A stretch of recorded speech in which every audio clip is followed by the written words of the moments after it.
Good morning. आज start करेंगे work power energy. आज स्टार्ट करेंगे अपन work power and energy, lecture number 1।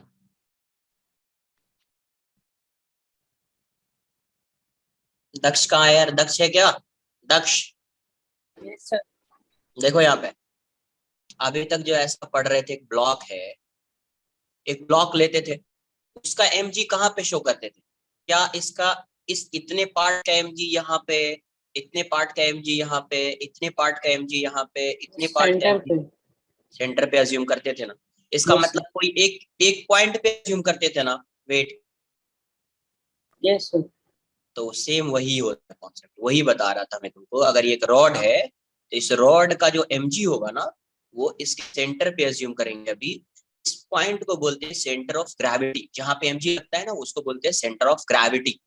तो ये एमजी एक ही पॉइंट पे लगेगा। और यहाँ पे जो नॉर्मल लग रहा होगा, ये नॉर्मल जो है इस फोर्स को बैलेंस कर रहा होगा। जैसे ऐसे होल्ड किया, ऐसे होल्ड किया, इसका मतलब है कहीं ना कहीं यहाँ पे जो नॉर्मल लग रहा है वो बैलेंस कर रहा है। सिर्फ नॉर्मल इसी साइड नहीं लग रहा होगा। जैसे तुमने ऐसे होल्ड किया, ऐसे होल्ड किया, ऐसा, तो यहाँ पे जो फोर्स लग रहा होगा नॉर्मल, इस डायरेक्शन में भी लग रहा होगा, और यहाँ पे नॉर्मल लग रहा होगा इस डायरेक्शन में भी। और कंपोनेंट आएगा ऐसा, सिर्फ ऐसा नहीं कि इस डायरेक्शन में नॉर्मल लग रहा है और इस डायरेक्शन में नॉर्मल लग रहा है। वैसा होगा तो इसका एमजी डाउनवर्ड डायरेक्शन में जाना चाहिए, डाउनवर्ड डायरेक्शन, है ना? बट क्या है, यहाँ पे जो फोर्स लग रहा होगा तो सिर्फ ऐसा नहीं लग रहा होगा, फोर्स इस पे अपवर्ड डायरेक्शन में भी लग रहा होगा। मतलब यहाँ पे जो कांटेक्ट फोर्स आएगा उसका कंपोनेंट आएगा वाई डायरेक्शन में और एक्स डायरेक्शन। उसका कंपोनेंट आएगा वाई डायरेक्शन में सर और, कंपोनेंट कैसे आ रहा है? मैं तो नीचे से पकड़ा ना, नीचे से। अरे भाई ऐसा है ना, तुम्हारा ये जो सरफेस दिख रहा है, ये प्लेन सरफेस दिख रहा है तुमको? No sir. फ्लैट है? No no. नहीं है ना फ्लैट। तो फ्लैट नहीं है तो इस मतलब जहां पे भी थोड़ी थोड़ी सी रफनेस आती, जैसे ये ब्लॉक है, ऐसा रख दिया था। But contact force, net contact force सिर्फ ऐसा तो नहीं आता था ना, किसी एंगल पे आ जाता था ना ऐसा। Yes sir. वो तो रफनेस की वजह से आता है, वैसे ही रफनेस की वजह से आता है। वो अपने को ऐसे दिखाई नहीं देगा, वो अपने को ऐसे दिखाई नहीं देगा। सर तो जो एक साइड नॉर्मल फोर्स है वो दूसरे साइड उसका इफेक्ट ट्रांसलेट होता है, उसमें मुझे समझने में प्रॉब्लम हो रहा था, ऐसा हाँ, तो कैसे हो सकता है? अब उसको समझना है कि जैसे ये एमजी लगा, एमजी इसको डाउनवर्ड डायरेक्शन में मूव कराना चाह रहा है।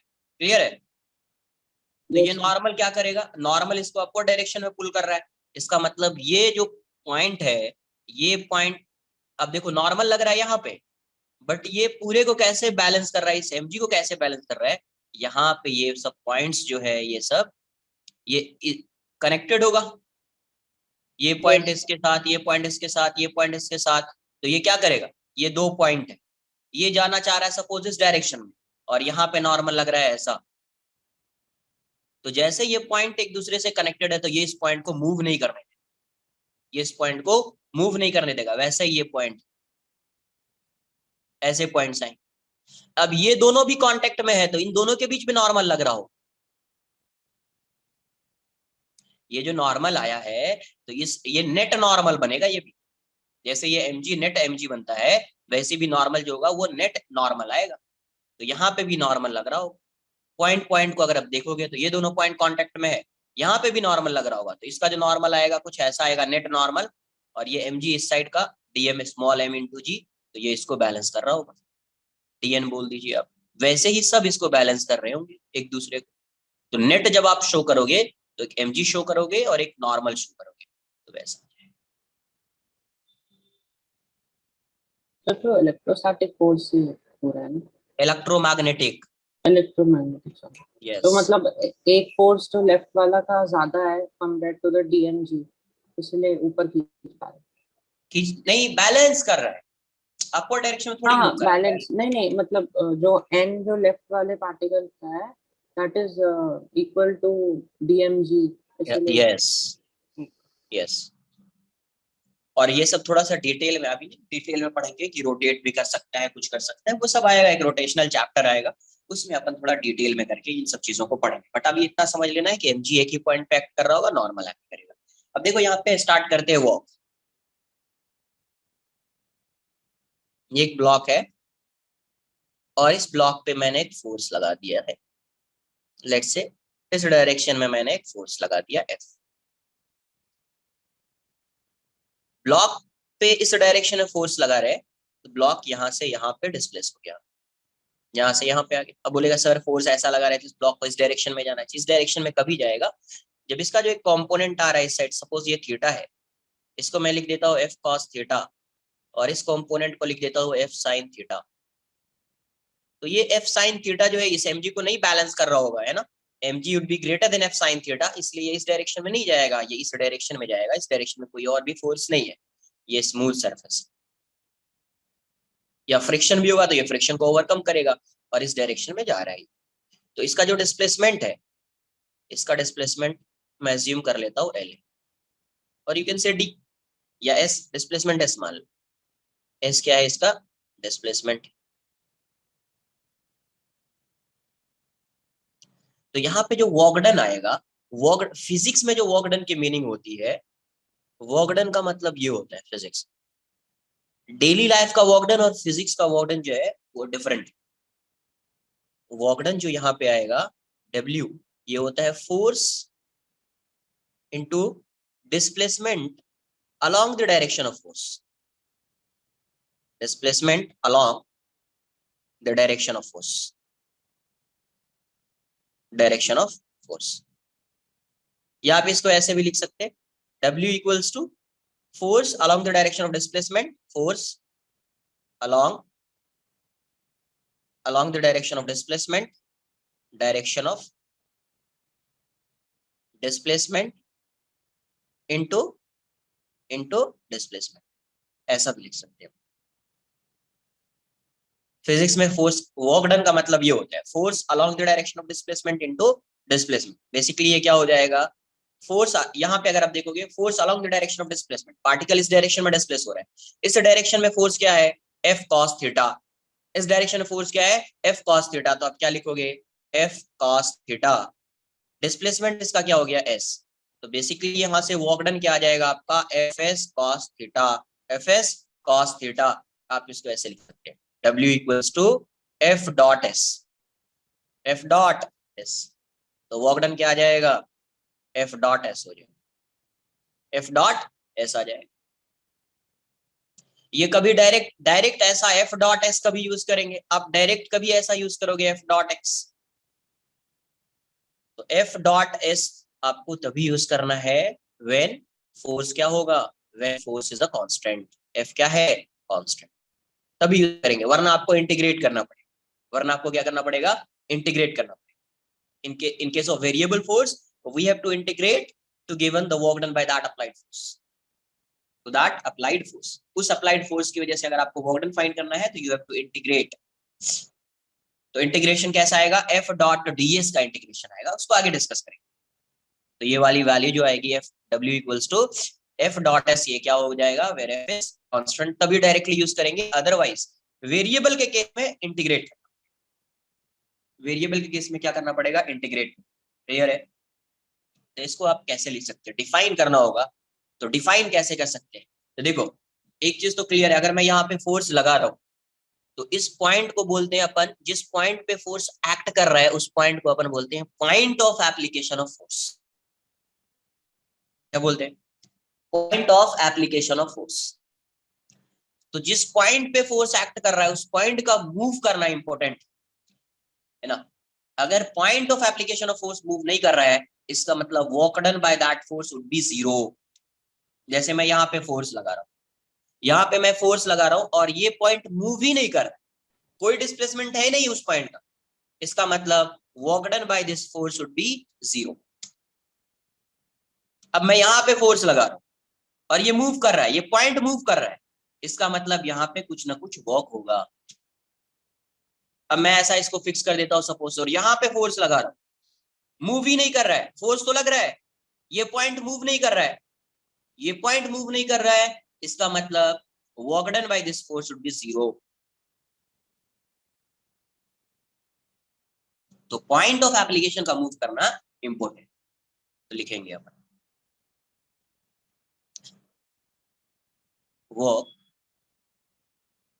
work is said to be done said to be done when point of when the point of application of force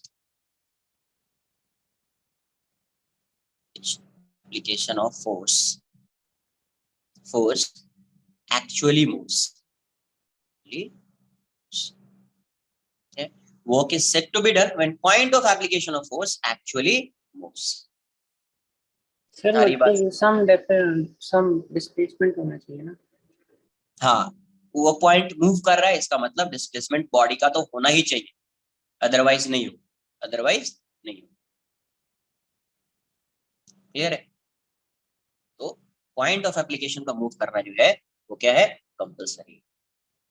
तो इसलिए यहाँ पे अपने को क्या लिखेंगे, एफ डॉट एस. अब ये बताओ, अगर ये एफ डॉट एस है, एफ डॉट एस है, एफ डॉट एस का मतलब ये डॉट प्रोडक्ट आ गया, मतलब फोर्स कैसी क्वांटिटी होगी, स्केलर. सॉरी फोर्स बोल रहा हूँ, वर्क डन कैसी quantity, work done is scalar, scalar quantity है ना, वर्क डन कैसी क्वांटिटी, स्केलर. अच्छा, ये जो एफ डॉट एस आएगा मतलब एफ एस कॉस थीटा. तो कॉस थीटा तो पॉजिटिव भी हो सकता है, नेगेटिव भी हो सकता है, जीरो भी हो सकता है ना. पॉजिटिव नेगेटिव जीरो कुछ भी आ सकता है. तो इसका मतलब वर्क डन जो होगा पॉजिटिव भी हो सकता है, नेगेटिव भी हो सकता है, जीरो भी हो सकता है. तो अगर मैं लिखूं तो पहले लिख दो वर्क कैसे क्वांटिटी है, तो work is a scalar quantity, scalar quantity. Work का एसआई यूनिट क्या होगा, SI unit of work done is SI unit of work is joule. क्या हो जाएगा, जूल हो जाएगा, joule. SI unit of work is joule. और ये पॉजिटिव नेगेटिव और जीरो सभी हो सकता है. तो work can be positive, negative, negative और जीरो, और नोट कर लीजिए.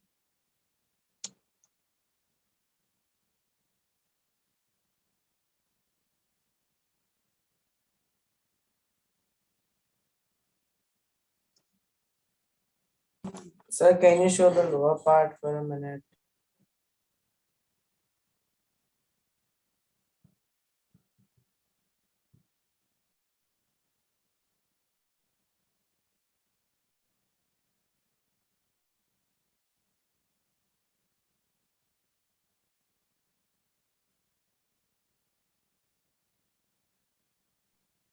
सर ऊपर पार्ट दिखाई दे रहा हूँ.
Done. Sir yes. Sir work time में नेगेटिव का एग्जांपल क्या होगा. अरे आएगा ना, सब आएगा, थोड़ा सा पेशेंस तो रखो भाई. नेगेटिव का एग्जांपल क्या होगा, यहाँ से फाइंड नहीं कर सकते, एफ कॉस थीटा है. Forces against displacement. क्या यार, आना चाहिए ये सब, देख लो यहाँ से. W की वैल्यू क्या हो जाएगी, F S cos theta, F S cos theta. Theta की वैल्यू 0 है, थीटा की वैल्यू क्या है, 0। इसका मतलब फोर्स और डिस्प्लेसमेंट सेम डायरेक्शन में, इसी डायरेक्शन में फोर्स है और पार्टिकल इसी ब्लॉक जो है वो इसी डायरेक्शन में डिस्प्लेस हो रहा है। फोर्स और डिस्प्लेसमेंट क्या है, सेम डायरेक्शन में।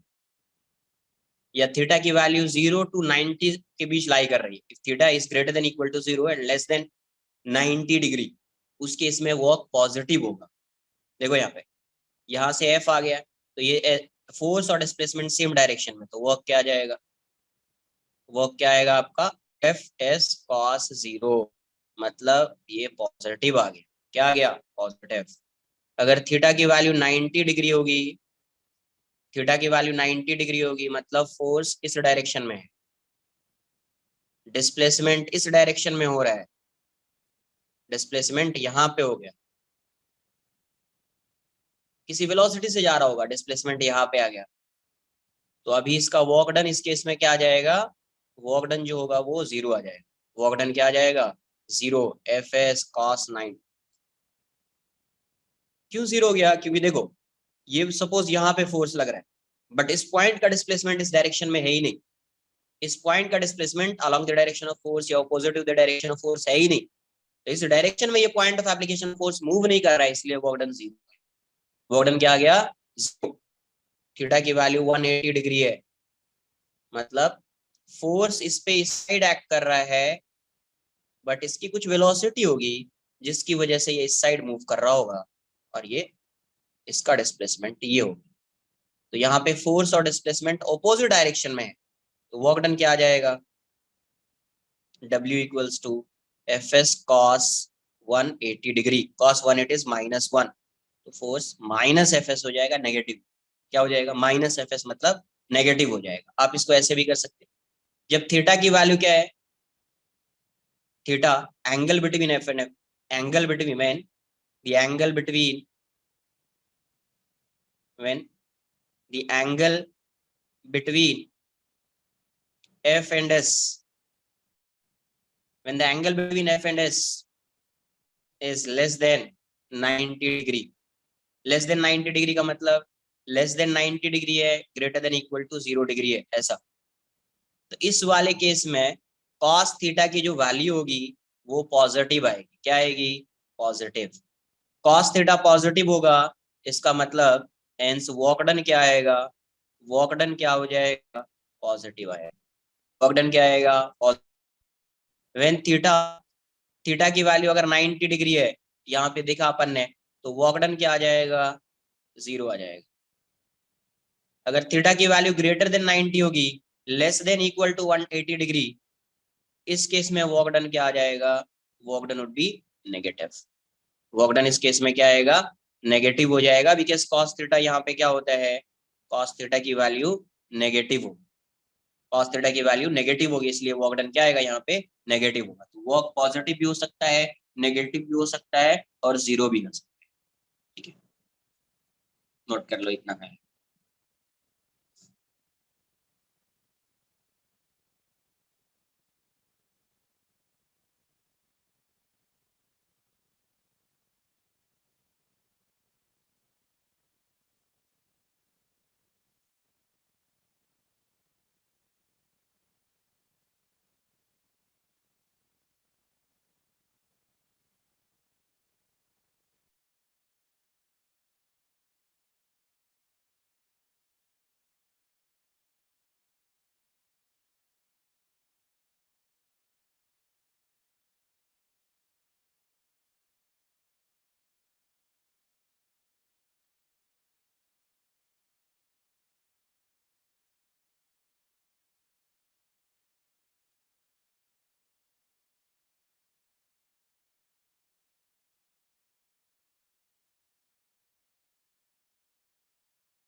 Sir, वो last वाला case we can say like force is retarding the body.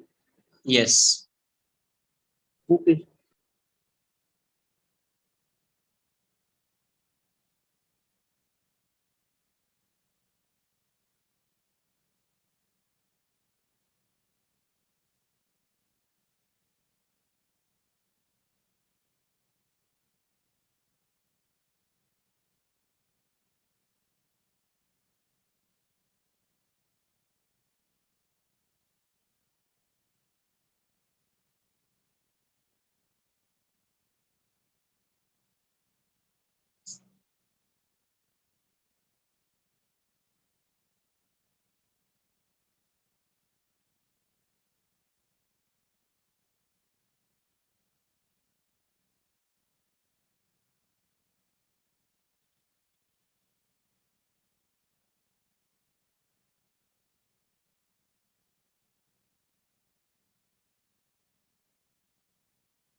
Sir, negative work का meaning क्या होगा? Like except for force and displacement and opposite direction. उसके अलावा उसका like meaning क्या होता है? क्या हो सकता है मीनिंग? नेगेटिव वर्क का मतलब ये होगा कि वो पार्टिकल की जो काइनेटिक एनर्जी है वो डिक्रीज हो रही होगी। पॉजिटिव वर्क का मतलब है कि work is done on the system. Positive work का मतलब क्या है? Work is done on the system, system पे वर्क हो रहा है, इसका मतलब उसकी वेलोसिटी इंक्रीज हो रही होगी। वेलोसिटी इंक्रीज हो रही है मतलब पार्टिकल की काइनेटिक एनर्जी इंक्रीज हो रही है। So we can also say that the displacement is in the opposite direction. हाँ वो तो है, वो तो नॉर्मल सा, वो उसके अलावा पूछ रहे हैं कुछ। सेकेंड केस में यहाँ पे वर्क डन 0 है, मतलब कोई एक्सटर्नल एजेंट इस पे वर्क ही नहीं कर रहा है। जब वर्क नहीं कर रहा है इसका मतलब ये हो गया कि इस केस में इसकी वेलोसिटी चेंज नहीं होगी। That means velocity of particle remain same through out the motion. यहाँ पे क्या है? यहाँ पे work and force and displacement opposite direction में। इसका मतलब यहाँ पे नेगेटिव वर्क की मीनिंग क्या हो जाएगी? Velocity of particle decreases through out the motion. इसका मतलब काइनेटिक एनर्जी जो है पार्टिकल की वो क्या हो रही होगी? डिक्रीज हो रही है। तो आप उससे रिलेट कर सकते। Okay. तो देखो नोट करके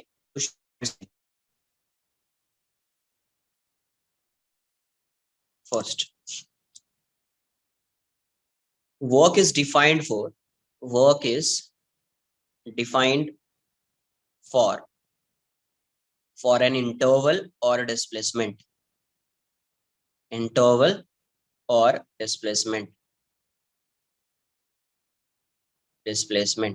मतलब जब भी आप वर्क फाइंड करोगे तो डिस्प्लेसमेंट होना चाहिए कुछ, या कोई टाइम इंटरवल होना चाहिए। इंस्टेंटेनियस वर्क आप फाइंड नहीं कर पाएंगे, डिफाइन ही नहीं है वो चीज, मीनिंगलेस है। इंस्टेंटेनियस मतलब किसी भी इंस्टेंट पे at t equals to 2 second you have to find the work done. t equals to 2 second पे उसका डिस्प्लेसमेंट होगा क्या? हाँ, अगर यही होता इन 2 सेकंड आ गया मतलब टाइम इंटरवल आ गया। टाइम इंटरवल आया तो उसमें उसका कुछ डिस्प्लेसमेंट हो सकता है, तो उसमें आप वर्क फाइंड कर सकते हैं। तो इंस्टेंटेनियस वर्क डिफाइन नहीं है। Work is defined for an interval और displacement. there is no term like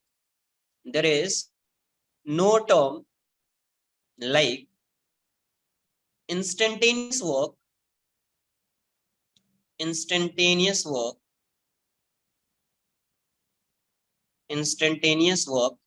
similar to instantaneous velocity। जैसे अपन इंस्टेंटेनियस वेलोसिटी डिफाइन कर लेते वैसे कोई इंस्टेंटेनियस वर्क नहीं होगा।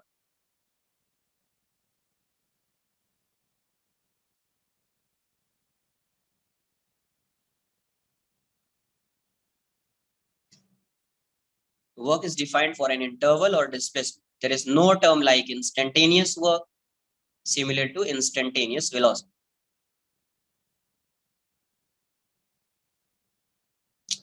Instantaneous velocity.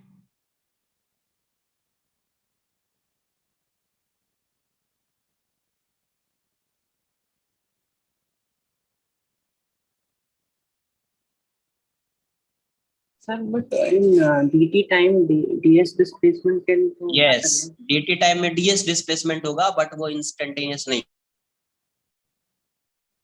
उस केस में एफ डॉट डी एस आ जाएगा, एफ डॉट डी एस आ जाएगा।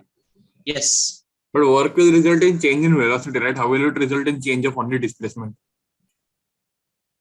क्या वर्क इज, नहीं नहीं देखो, उस चीज को समझना है, उसका रिजल्ट है ना, इफेक्ट है ना।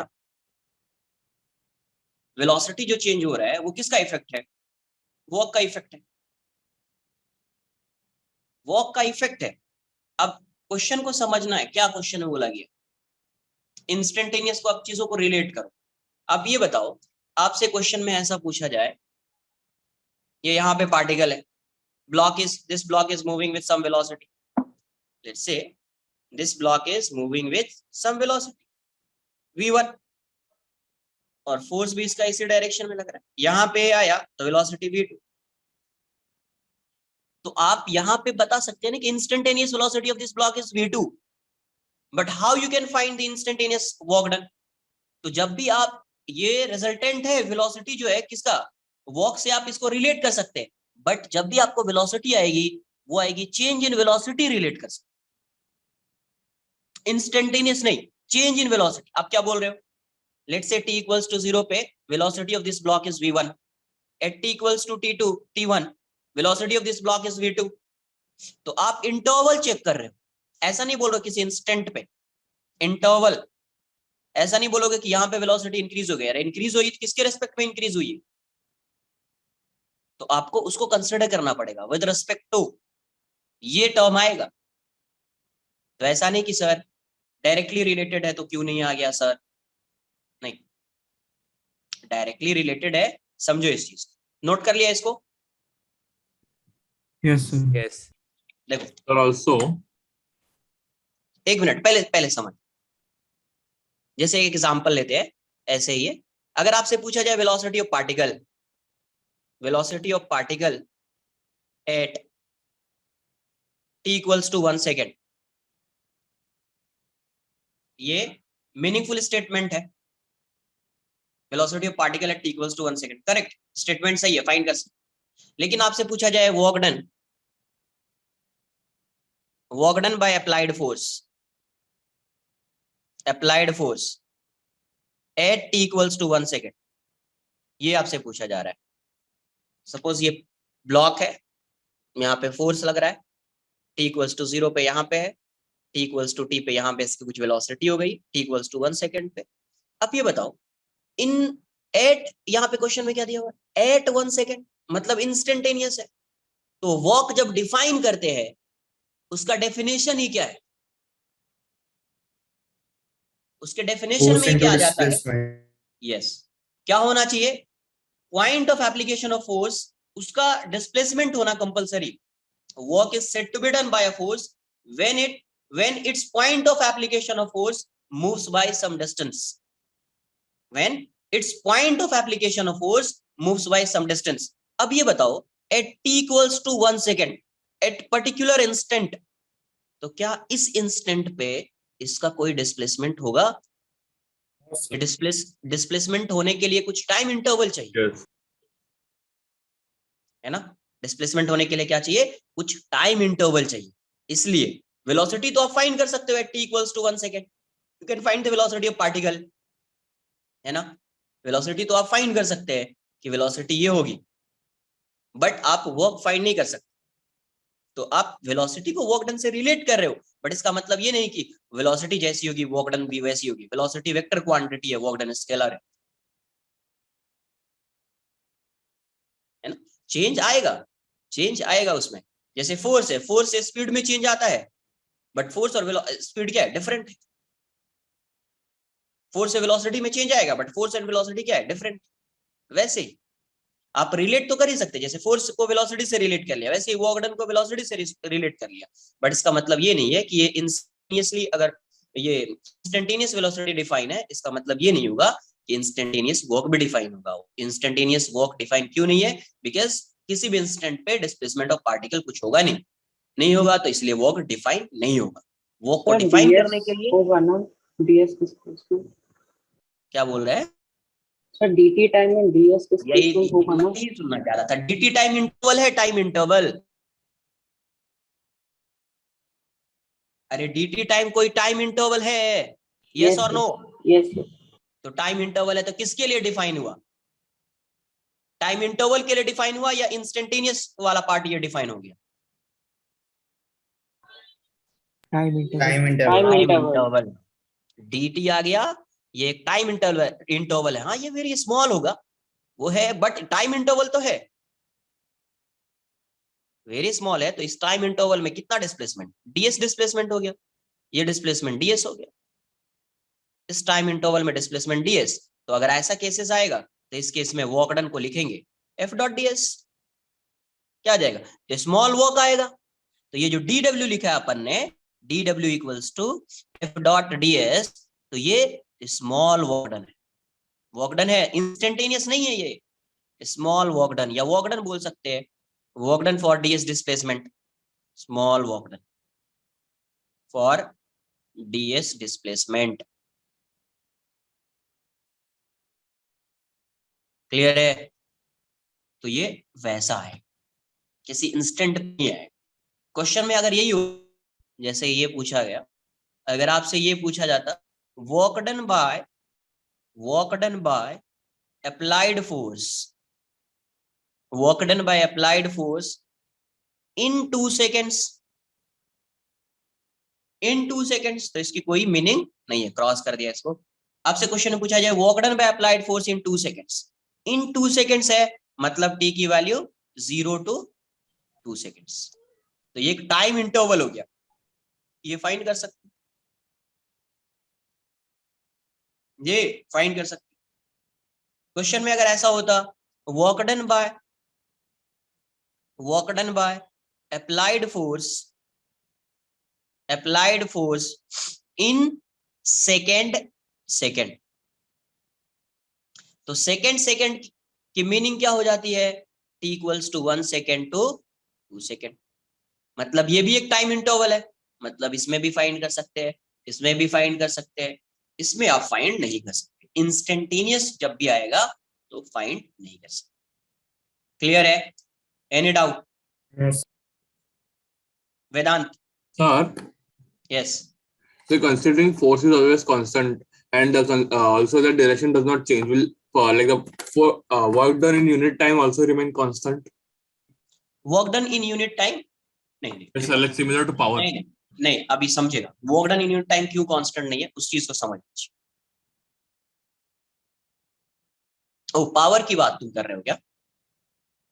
Yes sir, work done per time is power, right? नहीं, पावर में भी 2 पावर आता है, एक आता है इंस्टेंटेनियस पावर और एक आता है average power, different. But work remains constant, so how do we get how is instantaneous and average power different?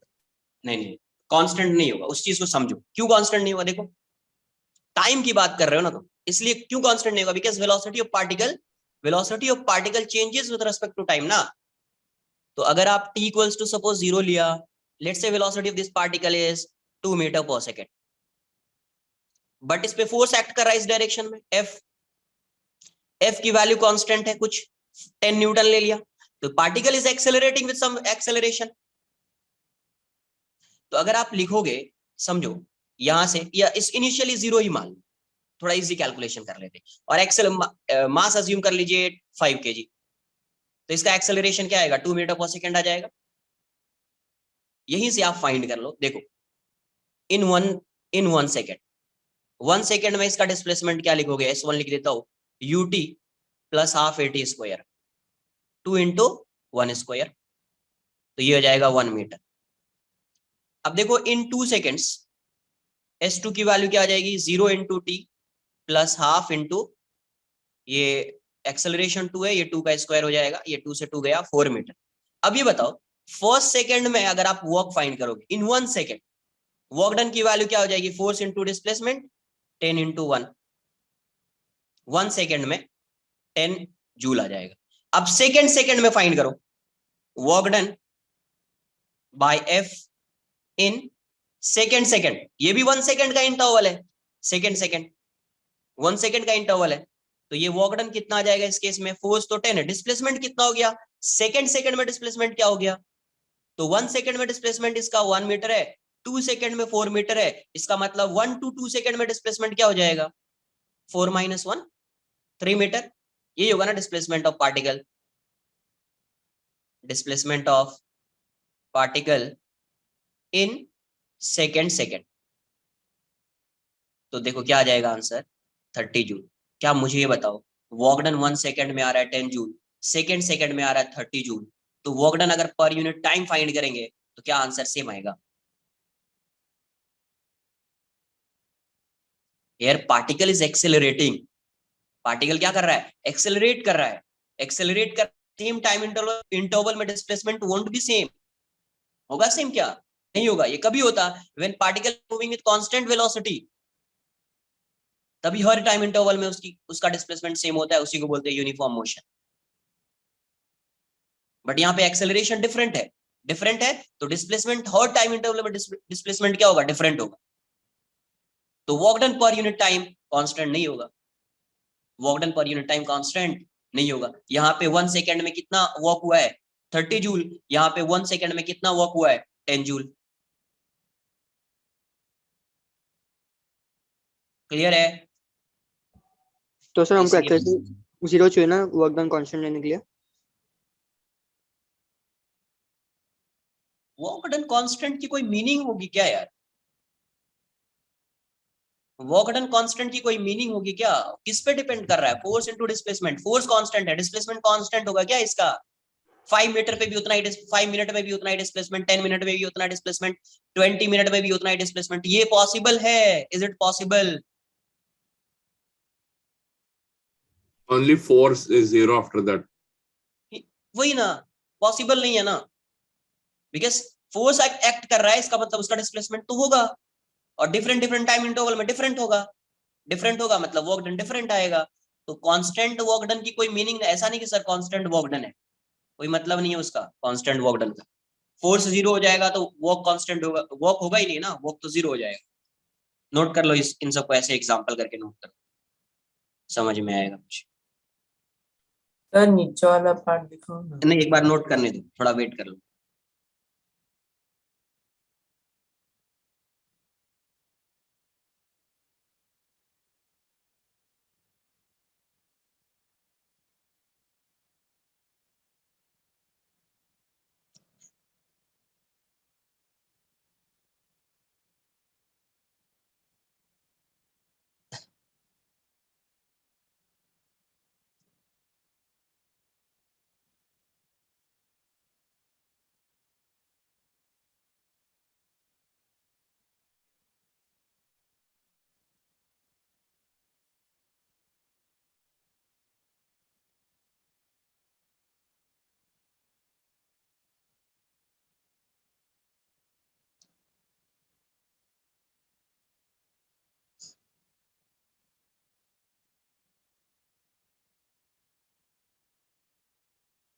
Sir, yes, sir, when we say instantaneous velocity, then we take like dt time ना, क्योंकि reaction time तो रहता है ना। dt time is tending to 0, भूल गए Yes, क्या? हाँ ये तो tending to और 0। जब फाइंड, एक मिनट वेट, जब v फाइंड करते suppose t square plus 2t है, अब इसको फाइंड करना होता तो velocity of particle at t equals to 1 second, क्या लिखते थे? t की वैल्यू 1 लिखते थे या नहीं लिखते थे? Yes sir, मतलब किसी इंस्टेंट पे फाइंड कर रहे हैं ना उसको। yes। सर तो dt time तो होता ही था ना, मतलब थोड़ा सा tending to 0। तो उस टाइम को कंसिडर करते थे क्या, ये बताओ ना पहले। जब यहाँ पे फाइंड करते थे टी स्क्वायर प्लस 2t, तो 2 सेकेंड अब बोल दिया कि find the velocity of particle at t equals to 2 second, तो तुम ऐसा कंसिडर करते थे क्या? 2 सेकेंड है, कुछ टाइम तो लगेगा dt, तो 2.001 कर देते, ऐसा कंसिडर करते थे क्या तुम? No no, 2 ही कंसिडर करते थे ना। yes sir। मतलब dt का जो टाइम इंटरवल है तुम क्या लेते थे, 0 ही लेते थे ना, उसी इंस्टेंट पे देख रहे हो ना, कुछ टाइम तो लग ही Yes। रहा होगा देखने में, dt टाइम तो लग ही रहा होगा देखने में, बट क्या उसको कंसिडर करते हो तुम? 2.001 कंसिडर करते हो नहीं ना। No sir। हाँ, तो इसलिए ये इंस्टेंटेनियस जो है ये वाली चीज डिफाइन होती है, और ये डिफाइन नहीं होता है। सर हम कंसिडर नहीं करते, लेकिन होता तो है ही ना dt time। कंसीडर ही नहीं कर रहे हैं, उसका कोई मतलब है क्या? होने या नहीं होने का कोई मतलब, जब कंसीडर ही नहीं कर रहे हैं। इंस्टेंटेनियसली डिफाइन था वो, किसी इंस्टेंट पे वेलोसिटी फाइंड करते थे, Yes, yes. हाँ, तो फाइंड करते थे तो बस समझ लो कि उसको फाइंड करते थे और इसको फाइंड नहीं करते। क्या होता है पता है, मैं अभी 4-5 चैप्टर पढ़ाया, मुझे क्या लग रहा है कि ज्यादा डिटेल में नहीं पढ़ाना चाहिए तुम्हें, वो थोड़ा तुम लोग के लिए डिफिकल्ट हो जाता है ये सब चीज। अगर मैं ये पॉइंट नोट ही नहीं कराता ना, टेंशन फ्री रहता, पता है, ये पॉइंट अगर नोट नहीं कराता टेंशन फ्री रहता, एफ डॉट एस करते जाते, आंसर आता जाता, क्वेश्चन का आंसर आता जाता, टेंशन फ्री।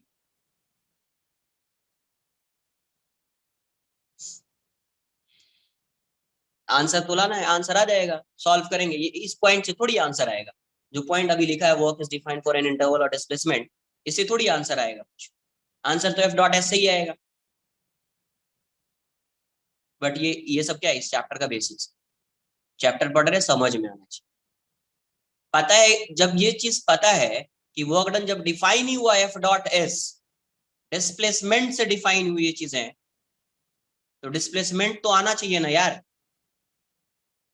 इंस्टेंटेनियस का मतलब क्या होता है, किसी पर्टिकुलर इंस्टेंट पे, किसी पर्टिकुलर इंस्टेंट पे रेट होता है, रेट, रेट ऑफ चेंज।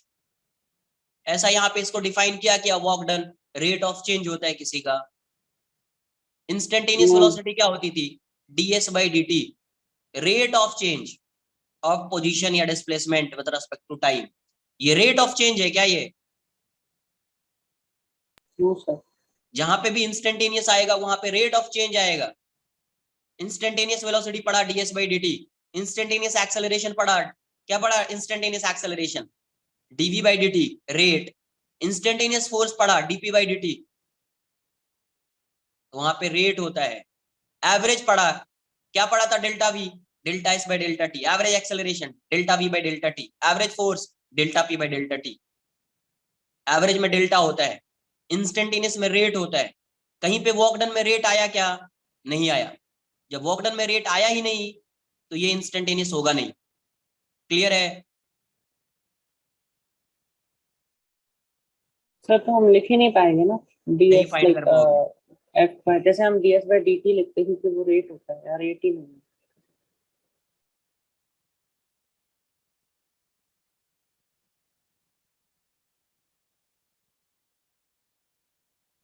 बोल रहा हूँ, जब भी ये डिफाइन ही एफ डॉट एस, डिस्प्लेसमेंट का होना कंपलसरी है, तो कुछ ना कुछ तो डिस्प्लेसमेंट होगा ही। अब वो टाइम dt है या डेल्टा टी है या 10 सेकेंड है या 10 मिनट्स है, 10 आवर है, कुछ भी है, बट डिस्प्लेसमेंट होना कंपलसरी है। तो डिस्प्लेसमेंट कभी होता है पार्टिकल का, जब कुछ टाइम इंटरवल होगा तभी डिस्प्लेसमेंट होगा। विदाउट टाइम इंटरवल के डिस्प्लेसमेंट पॉसिबल है ही नहीं।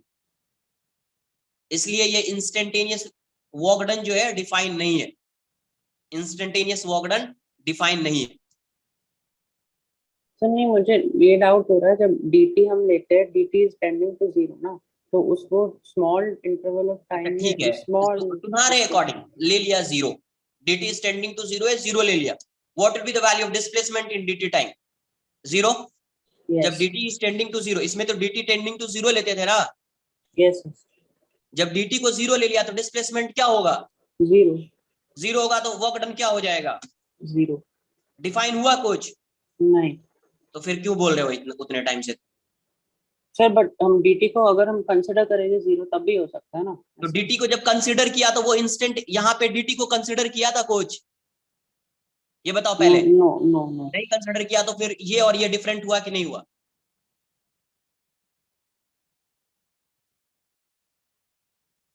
सर वो निग्लेक्ट कर देगा ना, इसलिए। अरे भाई तो dt जीरो होता था ना यार वहां पे, yes yes.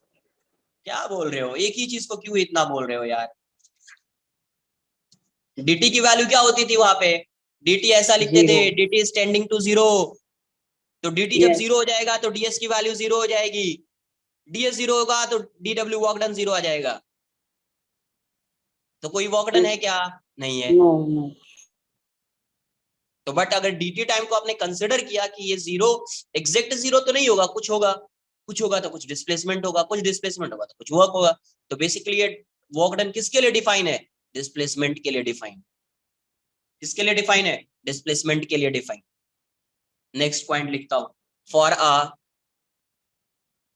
A particular displacement,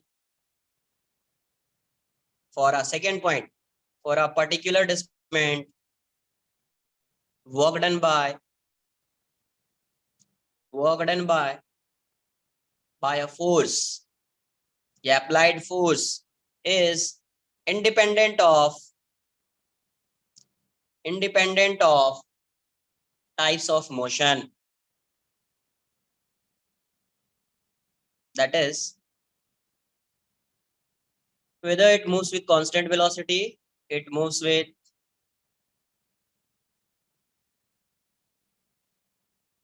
constant velocity, constant acceleration, or retardation.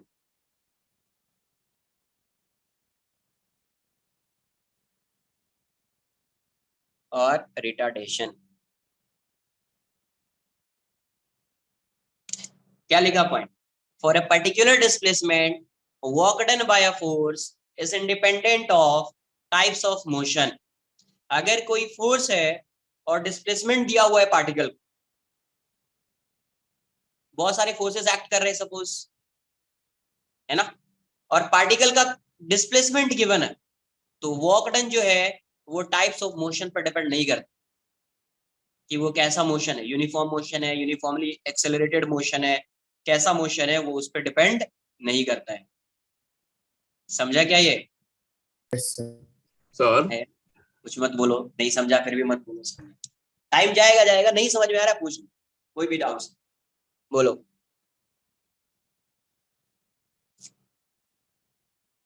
Vedanta,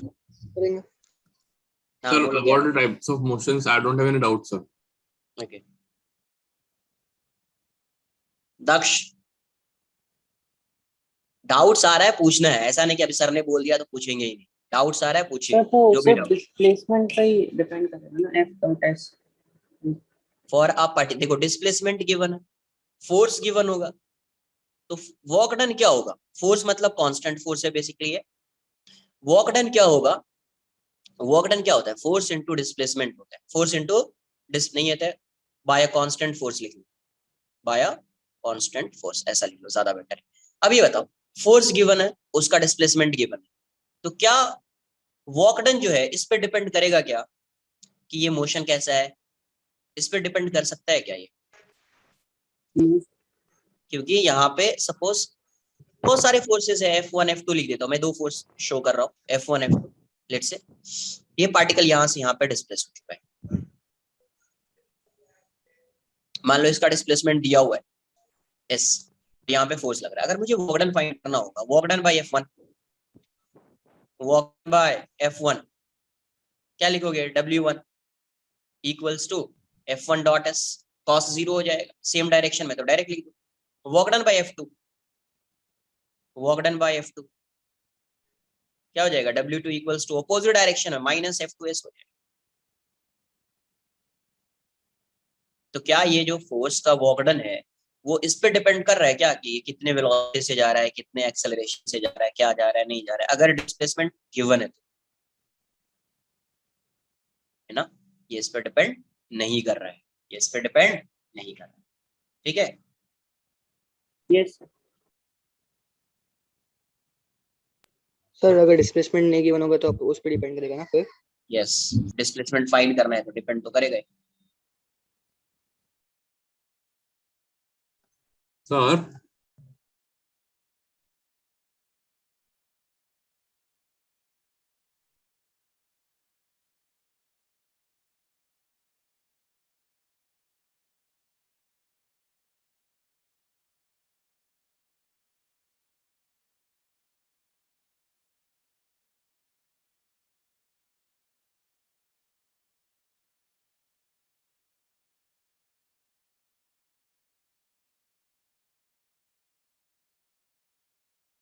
displacement जो होता है, डिस्प्लेसमेंट इज फ्रेम डिपेंडेंट, इसमें किसी को कोई डाउट है? एनीवन? फ्रेम डिपेंडेंट का मतलब? फ्रेम डिपेंडेंट का मतलब जहां से मोशन ऑब्जर्व कर रहे हैं, फ्रेम ऑफ रेफरेंस जो होगा वो उस पर डिपेंड करेगा कि आप कहां से मोशन उस पार्टिकल का ऑब्जर्व कर रहे हैं। जैसे ये पार्टिकल है, ये इस डायरेक्शन में जा रहा है ना, एक यहां से मोशन ऑब्जर्व कर रहे हैं और एक ये कोई प्लैंक है और प्लैंक भी किसी वेलोसिटी से मूव कर रहा है, एक बार यहाँ से मोशन ऑब्जर्व कर रहे हैं ए और बी। तो इसके लिए इस पार्टिकल का डिस्प्लेसमेंट और इसके लिए इस पार्टिकल का डिस्प्लेसमेंट सेम टाइम इंटरवल में डिफरेंट होगा या नहीं होगा? Yes. ये पार्टिकल जा रहा है इस साइड, ये भी इसी साइड जा रहा है, ये रेस्ट में, तो इसके लिए कुछ डिस्प्लेसमेंट आएगा, इसके लिए भी कुछ डिस्प्लेसमेंट आएगा, बट दोनों क्या होगा? डिफरेंट होगा, क्योंकि ये मूव कर रहा है, ये मूव कर रहा है, तो इसके लिए डिस्प्लेसमेंट की वैल्यू कम होगी एज कम्पेयर टू ऑब्जर्वर ए। इसका मतलब है कहां से मोशन ऑब्जर्व कर रहे हैं, ये इंपॉर्टेंट। इस पार्टिकल का मोशन आप किस फ्रेम से ऑब्जर्व कर रहे हैं वो इंपॉर्टेंट, इसलिए लिखा since the displacement of particle is frame dependent. तो डिस्प्लेसमेंट इसका फ्रेम डिपेंडेंट, इसलिए वॉक डन जो होगा वो frame dependent. Sir yes, sir अगर हम थर्ड ऑब्जर्वर को पार्टिकल पे ही बैठा देंगे तो फिर उसके लिए तो डिस्प्लेसमेंट जीरो। यस, ओके इसके लिए तो डिस्प्लेसमेंट जीरो। इसका मतलब फ्रेम पे डिपेंड कर रहा है ये, इसके लिए जीरो है, इसके लिए कुछ वैल्यू है, इसके लिए भी कुछ वैल्यू है, तीनों के लिए डिफरेंट वैल्यू है। इसका मतलब डिस्प्लेसमेंट तो फ्रेम पे डिपेंड कर रहा है। Hence the work done by force, work done by applied force is frame dependent, frame dependent। तो वो कैसा है? Frame dependent. वो कैसा है? Frame dependent. अब इतने पॉइंट को नोट कर लीजिए, फिर कुछ क्वेश्चंस करते हैं। Sir, yeah, frame we are referring to inertial and non-inertial frame, right? हाँ, यस, कि फ्रेम मतलब इनर्शियल नॉन इनर्शियल होगा, बट इसका मतलब ये नहीं है कि अगर कोई इनर्शियल फ्रेम है तो उससे डिस्प्लेसमेंट सेम ही होगा, ऐसा कंपलसरी नहीं है। Because let's say this plane is moving with constant speed, कि ये सपोज ये ए है और ये बी है, बी जो है वो एक प्लैंक पे है, plank is moving with constant velocity और कांस्टेंट स्पीड। तो ये भी है इनर्शियल फ्रेम और ये भी है इनर्शियल फ्रेम, बट दोनों के रेस्पेक्ट में डिस्प्लेसमेंट डिफरेंट होगा ना। Yes. हाँ, तो अब वैसा भी समझना कि इनर्शियल फ्रेम है तो इनर्शियल फ्रेम के रेस्पेक्ट में भी डिस्प्लेसमेंट डिफरेंट हो सकता है। ऐसा नहीं कि इनर्शियल फ्रेम है तो सेम होगा, वैसा कंपलसरी नहीं। But Okay. फ्रेम का मतलब तो वही होता है, inertial and non inertial. But उसमें भी अगर वेलोसिटी से मूव कर रहा है तो उसके लिए डिफरेंट होगा, कोई रेस्ट में है उसके लिए डिफरेंट होगा। Sir, so there are different velocities for different inertial frames, right? Yes, Okay. क्या बताया है? जो इनर्शियल फ्रेम होता है, इनर्शियल फ्रेम इधर इज एट रेस्ट और moving with some constant velocity, या तो रेस्ट में होगा या कांस्टेंट वेलोसिटी से मूव करेगा। तो अब ये बी और ए, अगर ये कांस्टेंट वेलोसिटी से जा रहा है, इसका मतलब ये किस फ्रेम में है? इनर्शियल फ्रेम में। ये रेस्ट में है, ये भी इनर्शियल फ्रेम में है, बट दोनों के रेस्पेक्ट में with respect to A and B displacement of this particle would be different, है ना। तो फ्रेम सेम, फ्रेम क्या है? इनर्शियल ही है, बट डिस्प्लेसमेंट डिफरेंट होगा बिकॉज़ वेलोसिटी आ जा रही है। तो इसको वेलोसिटी से रिलेट करें, नोट करिए। सर डिस्प्लेसमेंट अब चेंज होता रहेगा ना, बी के लिए और एक दोनों के लिए टाइम इंटरवल पे, हर डिफरेंट टाइम पे। क्या बी और ए के लिए? अगर वो जो सी पार्टिकल है उस पे वेलोसिटी डिफरेंट है, चेंज होती रहती है, कांस्टेंट नहीं है, तो दोनों के लिए वेलोसिटी डिस्प्लेसमेंट डिफरेंट चेंज होता रहेगा ना। हाँ, चेंज तो वैसे भी होगा, चेंज तो होगा ही। एक पार्टिकल मूव कर रहा है, एक ऑब्जर्वर जो है वो मूव कर रहा है, दूसरा ऑब्जर्वर रेस्ट में, तो डिस्प्लेसमेंट तो डिफरेंट होगा ही। सर एक Yes. सर एक डाउट हो रहा था। सर सपोज एक क्या? बस है, वो हाँ। 5 meter per second square acceleration से चल रहा है आगे, और Yes. एक boy observer he is at rest और दूसरा बॉय वो 5 meter per second constant velocity से मूव कर रहा है, तो both will see the bus with same acceleration. Acceleration तो सेम ही आएगा ना, but velocity would be different.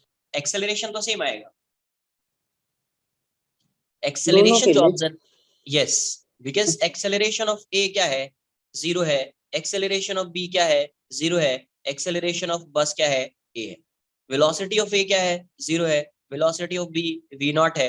Velocity of बस ये डिपेंड करेगा टाइम पे, ये टाइम पे डिपेंड करेगा, बिकॉज एक्सेलरेट कर रहा है तो कांस्टेंट तो है नहीं, तो ये टाइम पे डिपेंड करेगा। तो इसके लिए अगर आप एक्सेलरेशन फाइंड करोगे, एक्सेलरेशन ऑफ बस विद रेस्पेक्ट टू ए, तो ये भी a माइनस 0 a आएगा। एक्सेलरेशन ऑफ बस विद रेस्पेक्ट टू b, ये भी a माइनस a आएगा। बट वेलोसिटी दोनों के लिए क्या होगी? डिफरेंट। वेलोसिटी दोनों के लिए क्या होगी? Okay, sir. डिफरेंट। सर दोनों पार्टिकल का वेलोसिटी अगर सेम हुआ तो डिस्प्लेसमेंट हर टाइम पे सेम ही रहेगा ना, कोई भी टाइम पे दिक्कत, टाइम मिनट हाँ, अगर दिक्कत। Yes yes yes.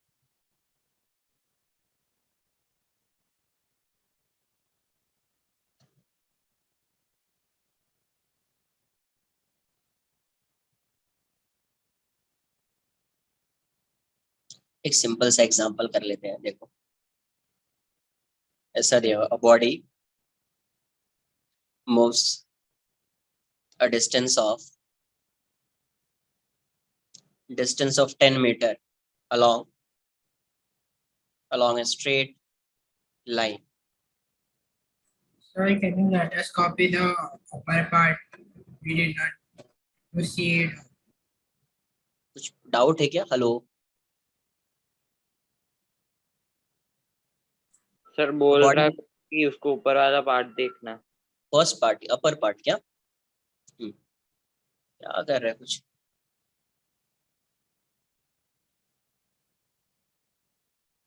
थोड़ा फास्ट नोट कर लो यार।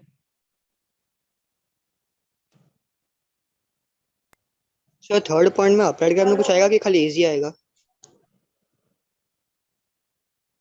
अरे इस थर्ड पॉइंट में नहीं है भाई, वो ऐसे क्वेश्चन कर रहे हैं अभी। नहीं सर, वो आपने लिखा ना, hence a work done by applied is frame dependent. बस इतना ही है।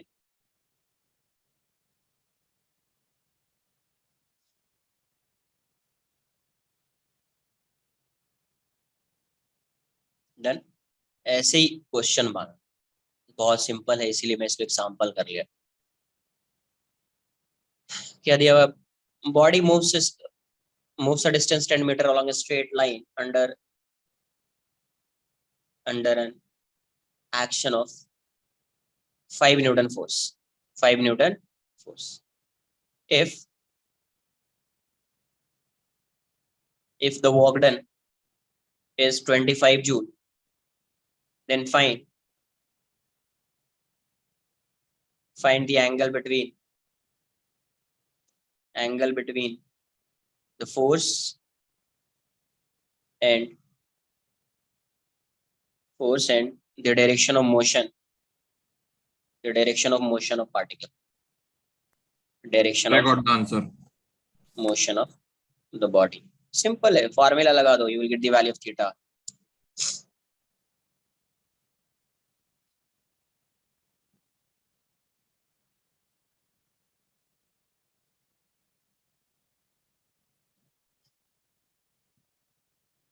So 60 degrees.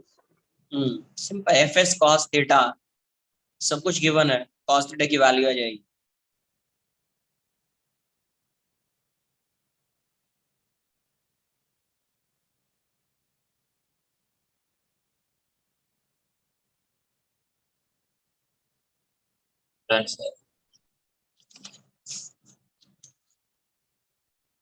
तो क्या लिखेंगे? वर्क डन क्या होगा? वर्क डन हो जाएगा fs cos theta. Work done दिया हुआ है 25, फोर्स की वैल्यू क्या गिवन है? फोर्स 5 और वो 10, 5 इंटू 10 इंटू कॉस थीटा। तो कॉस थीटा की वैल्यू यहाँ से क्या आ जाएगी? 25/50, हाफ। कॉस थीटा हाफ हो गया, therefore theta equals to 60 degree. Theta की वैल्यू क्या आ जाएगी? 60 डिग्री। थोड़ा सिंपल सा क्वेश्चन है, फास्ट आंसर करते रहिए। 5 kg यहाँ पे फोर्स लगा रहे हैं, F इक्वल्स टू 100 न्यूटन, तो ये अपवर्ड डायरेक्शन में जाएगा। क्वेश्चन में ऐसा बोला गया, a block of mass 5 kg, a block of mass 5 kg is pulled by a force F equals to 100 Newton through a height displacement given, height h equals to 2 meter. Find the work done find the work done on the block, find the work done on the block by the applied force F, by the applied force F and its weight g की value को 10 metre per second square consider कर लीजिए, g की value को 10 metre per second square consider कर लीजिए और फिर सर आप 100 जूल्स आंसर है इसका 100 जूल्स। ये वाला। दो क्वेश्चन है ना उसमें, find the work done on the block bye applied force and its weight, अलग अलग फाइंड करना है ना, अच्छा अच्छा, अलग फिर अलग तो फाइंड। F का 200 जूल्स होना चाहिए। हाँ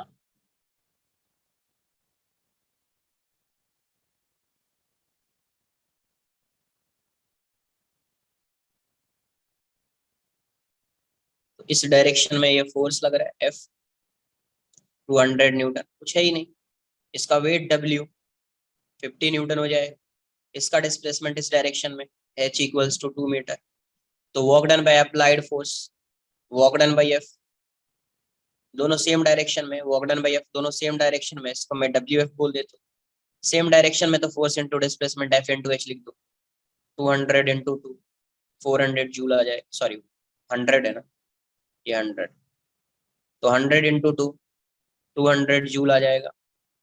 work done by weight,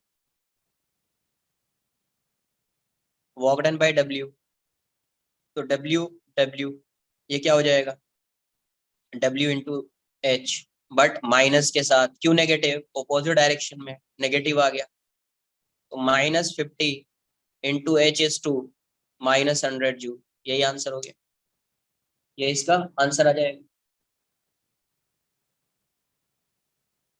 work done में नेट फोर्स कभी नहीं लेते। नहीं पूछा जाएगा क्वेश्चन में तो आएगा, ऐसा आपसे पूछा गया क्या अच्छा। Work done by net force, नहीं ना, नो नहीं सर, आएगा। ठीक है sir.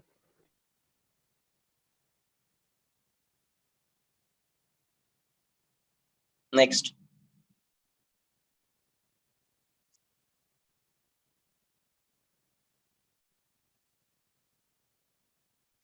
One kg 2 kg string कैसी होगी, इनएक्सटेंसिबल और मासलेस स्ट्रिंग है, कैसी स्ट्रिंग, जब तक कुछ गिवन नहीं है तो massless. If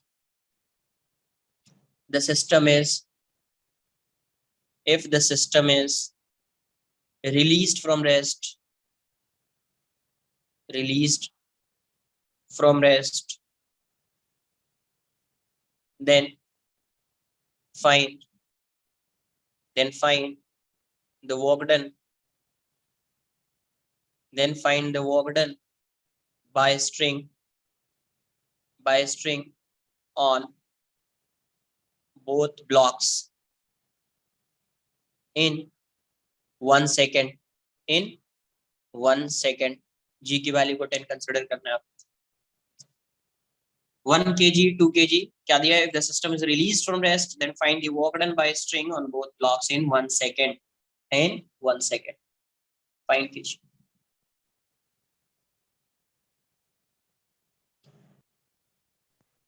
sir upper part दिखाओ ना।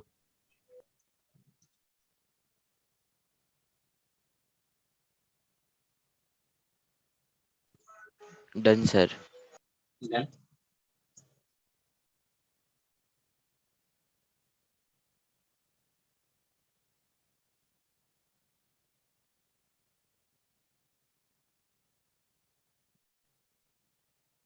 (200/3) एंड -100/3 कहीं ना कहीं मिस्टेक हो रहा है।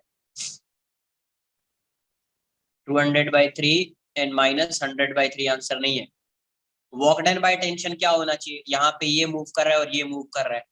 कभी बताया virtual walk method, walk done by tension क्या होता था, 0 होता था। जितना इसका वॉक, अगर इसका वॉक पॉजिटिव आ रहा है इसका वॉक नेगेटिव आएगा और उतना ही आएगा।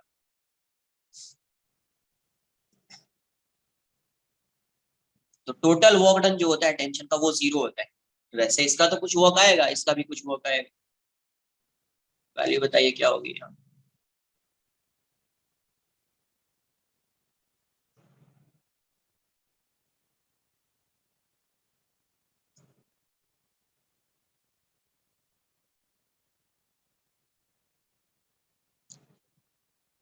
आपको 1 सेकेंड में क्या फाइंड करना पड़ेगा, you have to find the displacement of block. Force तो फाइंड कर ही लेंगे, टेंशन, तो डिस्प्लेसमेंट फाइंड करना पड़ेगा, उसके लिए you have to find acceleration, acceleration of blocks. Acceleration आएगा डिस्प्लेसमेंट आएगा, एक्सेलरेशन आएगा तो डिस्प्लेसमेंट आएगा, है ना। एक्सेलरेशन आएगा तो डिस्प्लेसमेंट आएगा, नहीं 100/3 और -100/3 भी आंसर नहीं है।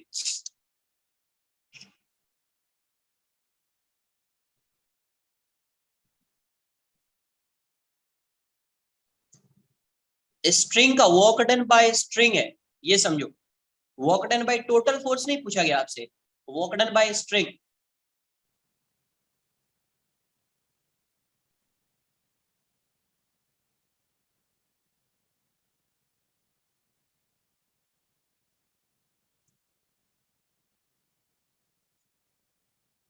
सर 2 kg का -400/9 है। -400/9 देख लेते हैं।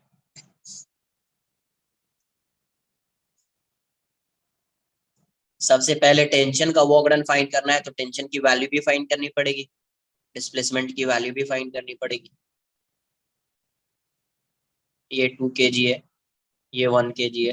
पहले एक्सेलरेशन फाइंड कर लो, उसी से टेंशन भी आएगा। और ये 20 न्यूटन है और ये 10 न्यूटन है, तो एक्सेलरेशन क्या आ जाएगा, supporting force minus opposing force upon total mass, upon total mass. तो यहाँ पे एक्सेलरेशन में सपोर्टिंग फोर्स ये है 20, ओपोजिंग फोर्स ये है 10, टोटल मास क्या है 2 + 1 3 kg। तो ए की वैल्यू क्या आ जाएगी 10/3 मीटर पर सेकंड स्क्वायर। या आप ऐसा सॉल्व कर सकते हैं, यहाँ पे टेंशन टी ले लीजिए, यहाँ पे टेंशन तो सेम होगा, इसका एक इक्वेशन लिख लो, इसका एक इक्वेशन लिख लो, you will get the value of acceleration, acceleration की वैल्यू आ जाएगी। बट अपन डायरेक्ट करने के लिए आपको बताया गया ऐसा करेंगे। तो डिस्प्लेसमेंट क्या होगा इन 1 सेकेंड्स, 1 सेकेंड में एस की वैल्यू क्या हो जाएगी ut + ½ at²। तो ये 0 है, ये हो गया हाफ, ये हो जाएगा 10/3 × 1², तो ये आ जाएगा 10/6 मतलब 5/3 मीटर, 5/3 मीटर। तो 5/3 मीटर ये डाउनवर्ड डायरेक्शन में जाएगा और ये अपवर्ड डायरेक्शन में जाएगा। ये डाउनवर्ड डायरेक्शन में आएगा तो ये अपवर्ड डायरेक्शन में जाएगा। कितना 5/3 मीटर। तो 5/3 मीटर 1 सेकेंड में इसका डिस्प्लेसमेंट है। अब मुझे टेंशन की वैल्यू फाइंड करनी है, तो किसी एक के इक्वेशन को लिखना पड़ेगा। तो एफबीडी ऑफ किसी एक का एफबीडी आप ड्रॉ करो, FBD of 10 kg, FBD of 1 kg। तो इस डायरेक्शन में यहाँ पे टेंशन है, इस डायरेक्शन में 10 न्यूटन है और इसका एक्सेलरेशन इस साइड है और ए की value 10/3 metre per second square है। तो यहाँ से आप क्या लिखोगे, T - 10 total force equals to M × A।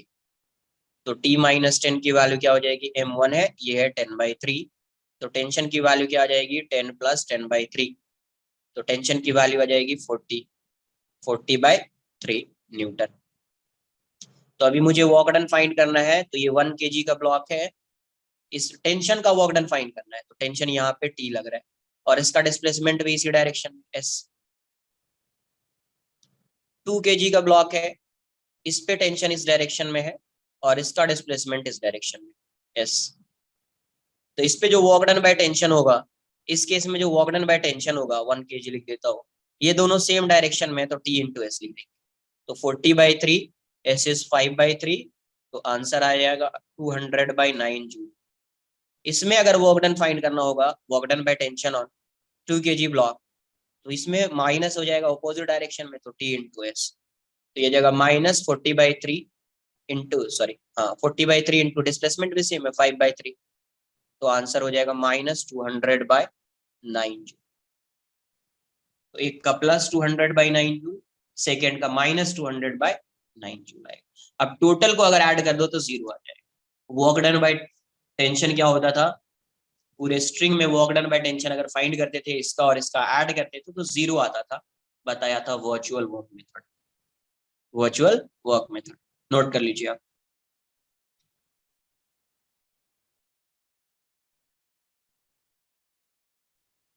Sir अगर हम एक्सीलरेशन का डायरेक्शन ऑपोजिट कंसीडर करते हैं तो रॉन्ग आता ना। ऑपोजिट कंसीडर करने का क्या लॉजिक है यहाँ? नहीं नहीं, हमको पता है कि इस साइड है, लेकिन सपोज वी डिडंट नो, कोई नहीं, क्वेश्चन जब आता। पता है तो क्यों करना है? जब पता है कि मुझे अंधेरी से चर्च गेट जाना है, तो उस डायरेक्शन की ट्रेन लूंगा कि मैं इधर नहीं, कोई बोरीवली दूसरा मीरा रोड की क्वेश्चन ट्रेन। आया तो जिसमें हमको पता नहीं एक्सेलरेशन। पता नहीं है तो कुछ अज्यूम कर लो, नेगेटिव आ गया, एक्सेलरेशन नेगेटिव आ गया, इसका मतलब डायरेक्शन अपोजिट होगा। किसी भी डायरेक्शन में अज्यूम कर लो, अगर बताया है किसी भी डायरेक्शन में आपने अज्यूम किया, अगर एक्सेलरेशन नेगेटिव आ रहा है, इसका मतलब ये, अगर तुमने इस डायरेक्शन में अज्यूम किया और आपको एक्सेलरेशन नेगेटिव आ गया, मतलब ये पार्टी ब्लॉक इस डायरेक्शन में नहीं आएगा, इस डायरेक्शन में जाएगा।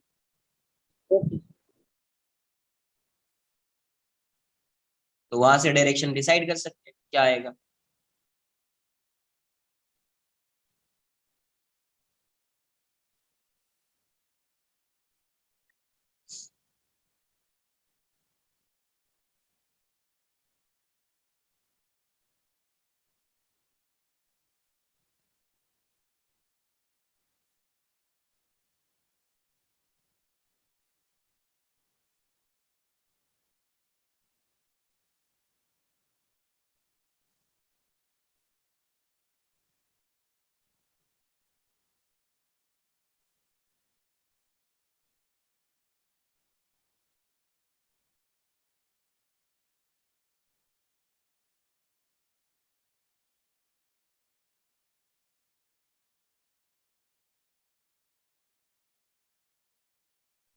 Sir yes. सर आपने ऊपर जो एक्सेलेरेशन का फॉर्मूला लिखा है वो हर जगह एप्लीकेबल हो सकता है क्या?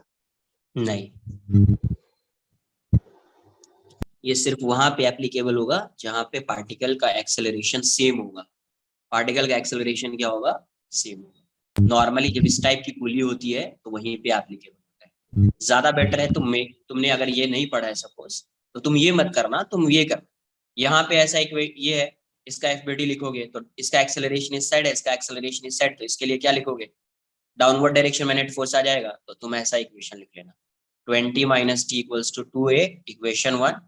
इसके लिए एक्सेलरेशन अपवर्ड है तो नेट फोर्स अपवर्ड डायरेक्शन में होगा, तो ये आएगा t minus 10 equals to 1 into a, equation 2।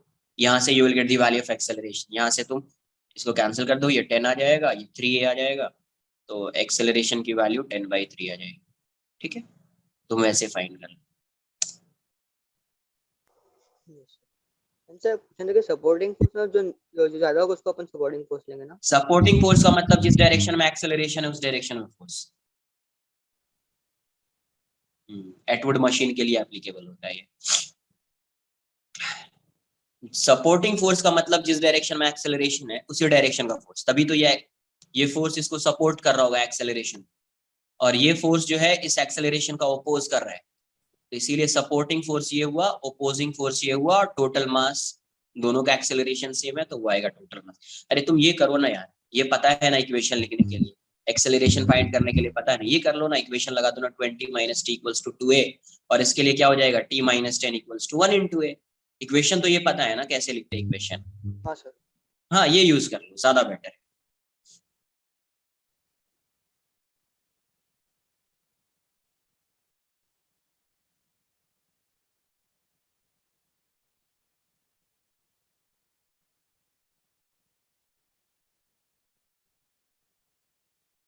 Done.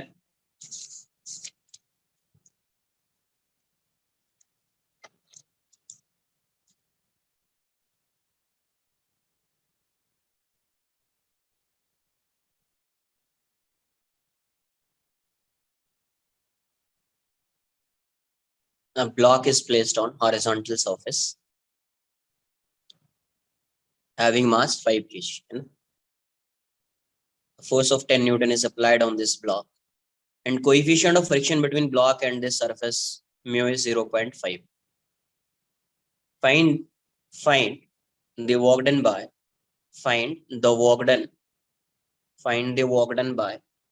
gravity. Find the work done by gravity, normal reaction, and friction. Find the work done by gravity, normal reaction, and friction in time interval. In time interval t equals to 0 to t equals to 5 seconds. 0 to 5 seconds में work done by gravity, normal reaction and friction वो बताना है। तो 5 second में आपको इसका displacement find करना पड़ेगा, है ना। फ्रिक्शनल फोर्स फाइंड करना पड़ेगा, ग्रेविटी क्या है, फोर्स ड्यू टू ग्रेविटी क्या है वो फाइंड करना पड़ेगा, नॉर्मल रिएक्शन की वैल्यू क्या है वो फाइंड करना पड़ेगा। करेक्ट, सही है।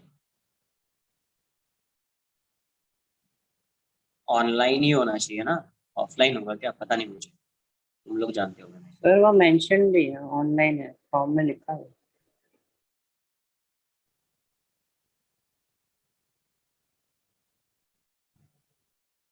डिस्प्लेसमेंट क्या आएगा,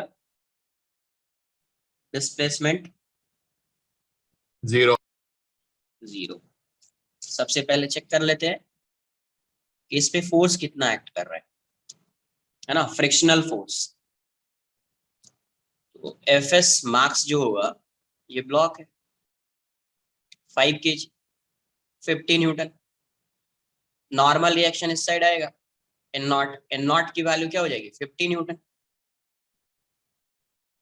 एफ एस मार्क्स क्या आ जाएगा, F S max is mu into N, mu की वैल्यू 0.5, एन नॉट इज 50, ये हो गया 25 न्यूटन। क्या हो गया 25 Newton.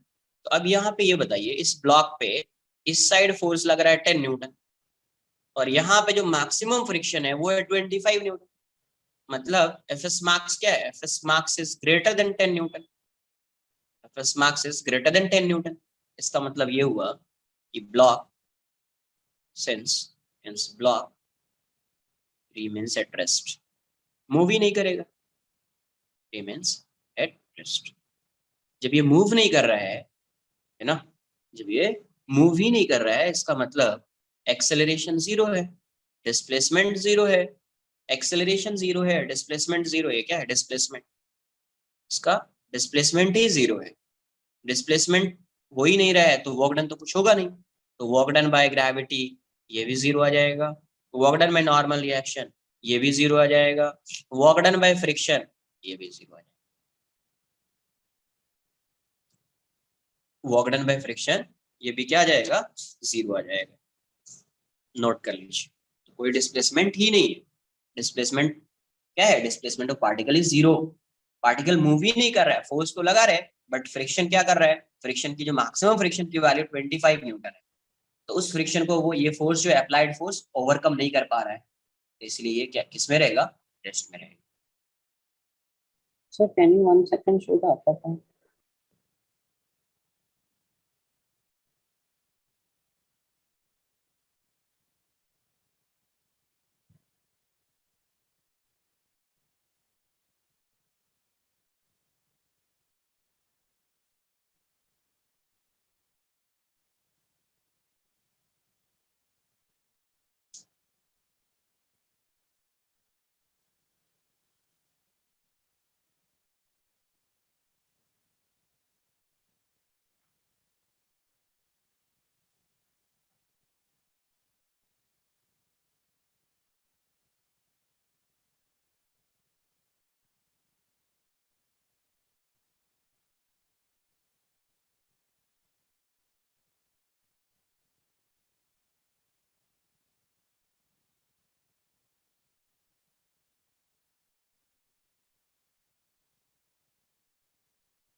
Next,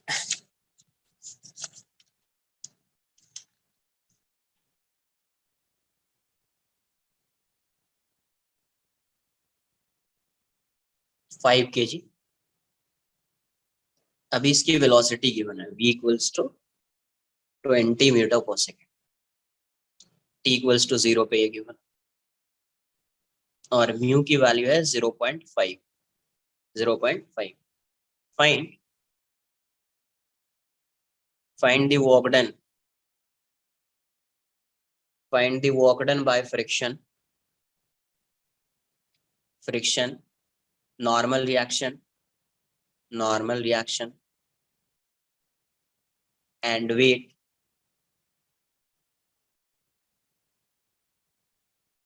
on the block in 3 seconds। 3 seconds मतलब t equals to 0 to t equals to 3 seconds।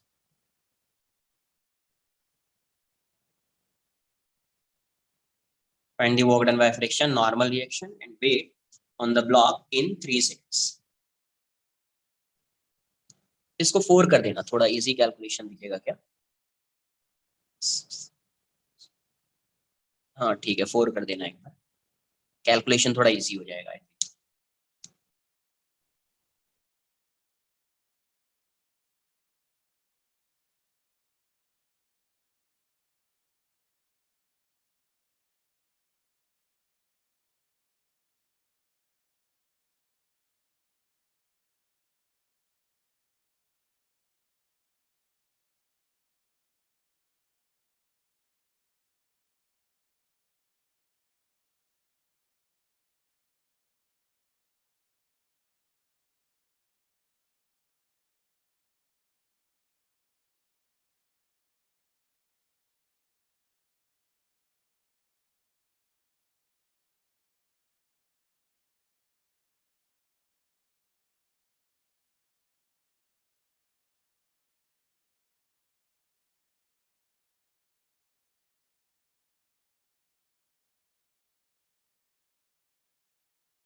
Sir, you are on mute.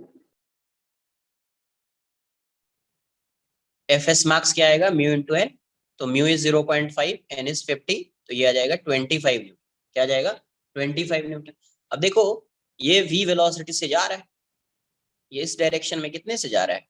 Initial velocity इसकी 20 metre है पर सेकेंड, और यहाँ पे फ्रिक्शन एक्ट कर रहा है। अभी तो फ्रिक्शन, यही फ्रिक्शन एक्ट करेगा यहाँ पे 25 न्यूटन का ही।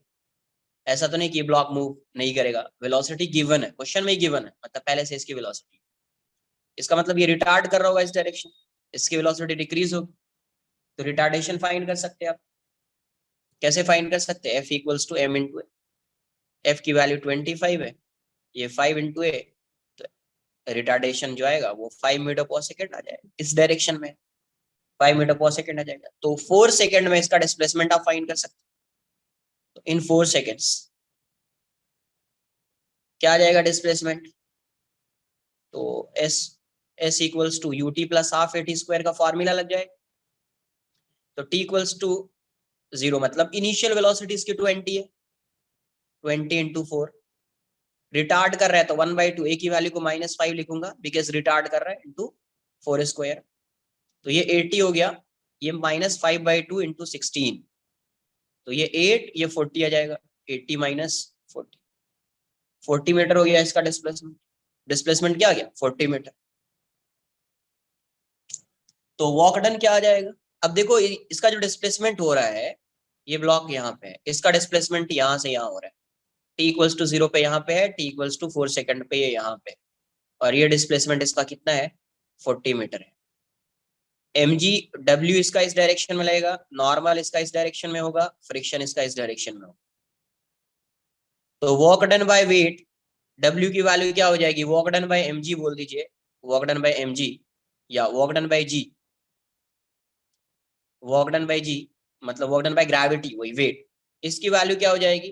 तो mg और डिस्प्लेसमेंट तो 0 है, इस डायरेक्शन में कोई डिस्प्लेसमेंट है ही नहीं, तो 0 आ जाएगा। वॉक डन बाय नॉर्मल, तो ये n इंटू इस डायरेक्शन में कोई डिस्प्लेसमेंट नहीं है, 0 हो जाएगा।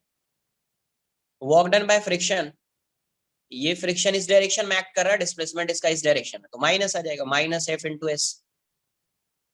ऑपोजिट में है तो direct minus F into S लिख दिया, नहीं तो एफ एस कॉस 180 डिग्री लिख दो। तो माइनस एफ की वैल्यू कितनी है 25 और एस क्या है आपका 40, तो आंसर कितना जाएगा -1000 मीटर, 1000 न्यूट जूल, वर्क डन है तो जूल में आएगा, -1000 जूल आ जाएगा। क्लियर है, नोट कर लीजिए।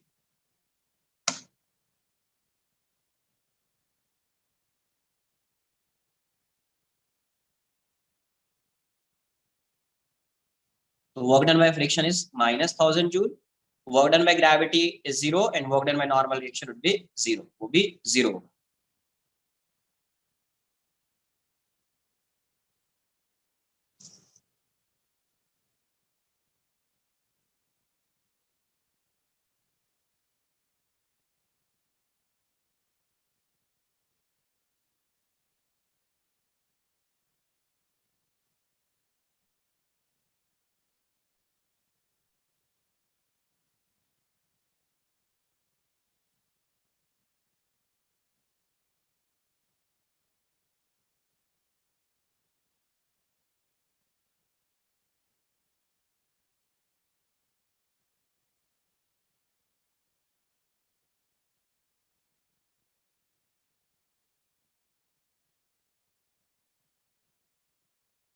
डन, नेक्स्ट देखो क्या आएगा।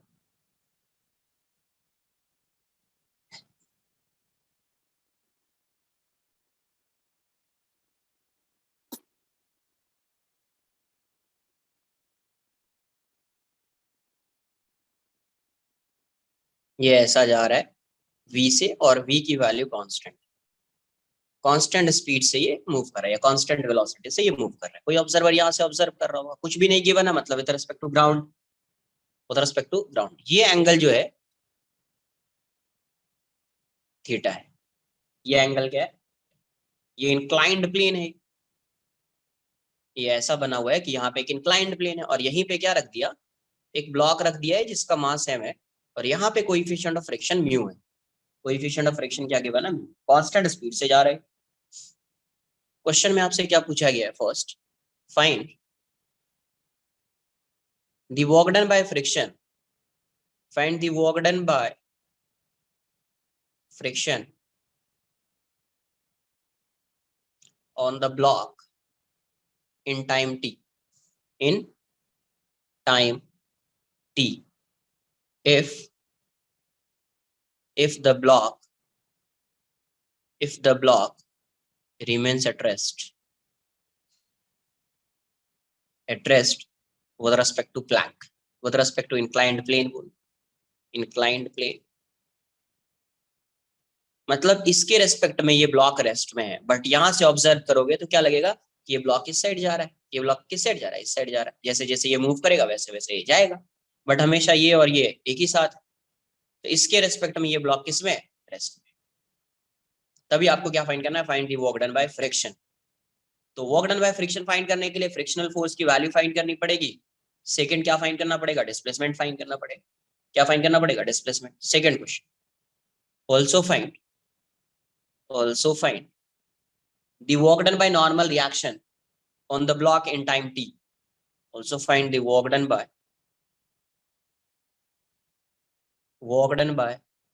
normal reaction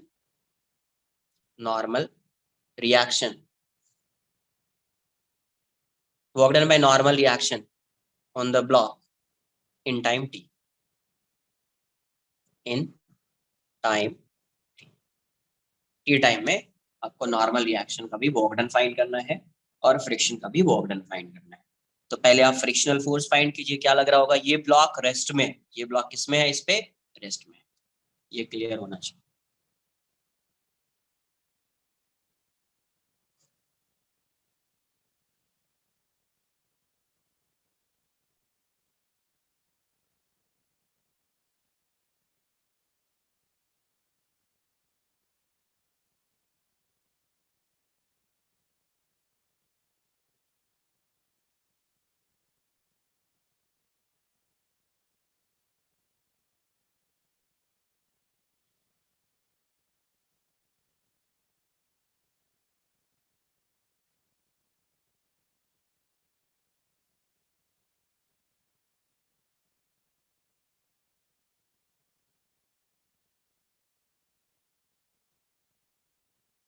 देखो यहाँ पे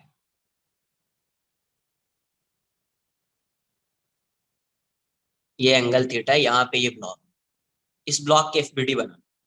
एफबीडी में ये इस साइड एक फोर्स आएगा mg साइन थीटा, एक फोर्स इस साइड आएगा mg कॉस थीटा, एक यहाँ पे नॉर्मल रिएक्शन आएगा n। अब देखो ये ब्लॉक जो है तो n की वैल्यू तो इसके इक्वल हो जाएगी, ये कांस्टेंट वेलोसिटी से जा रहा है, कांस्टेंट वेलोसिटी तो कोई सूडो फोर्स तो एक्ट नहीं कर रहा होगा, कांस्टेंट वेलोसिटी से जा रहा है, कोई सूडो फोर्स तो एक्ट नहीं कर रहा होगा, मतलब इसकी वैल्यू, नॉर्मल की वैल्यू पहले लिख देते हैं अपन mg cos। फ्रिक्शन की वैल्यू क्या होगी, तो जैसे ये ब्लॉक इस साइड मूव करना चाहेगा फ्रिक्शन इस डायरेक्शन में जाएगा, तो फ्रिक्शन की वैल्यू क्या होगी, क्या फ्रिक्शन म्यू एन के इक्वल होगा, since the block is at rest with respect to inclined plane, the block is at rest with respect to inclined plane, with respect to inclined plane, hence इस direction में net force क्या हो जाएगा, zero हो जाएगा, move ही नहीं कर रहा होगा ये, तो नेट फोर्स जीरो। ऐसा नहीं कि एफ को लिख दिया म्यू इनटू रेस्ट में है तो ये कंपलसरी नहीं है कि यहाँ पे मैक्सिमम फोर्स एक्ट कर रहा होगा, बिकॉज फ्रिक्शन कैसा होता है, सेल्फ एडजस्टिंग फोर्स है, ये 10 न्यूटन है, सपोज फ्रिक्शन आ रहा है मैक्सिमम फ्रिक्शन 50 न्यूटन, बट ये फोर्स 10 है तो ये 10 ही होगा, 50 नहीं लग सकता है, ये 20 है तो ये 20 ही लगेगा, 50 नहीं लग सकता है, ये 30 है तो ये 30 लगेगा, 50 नहीं लग सकता है। इसीलिए एफ, ऐसा नहीं कि एफ की वैल्यू म्यू इनटू एन से फाइंड कर लिया, रॉन्ग आ जाएगा, वो मैक्सिमम फ्रिक्शन होगा, वो मैक्सिमम फ्रिक्शन होगा।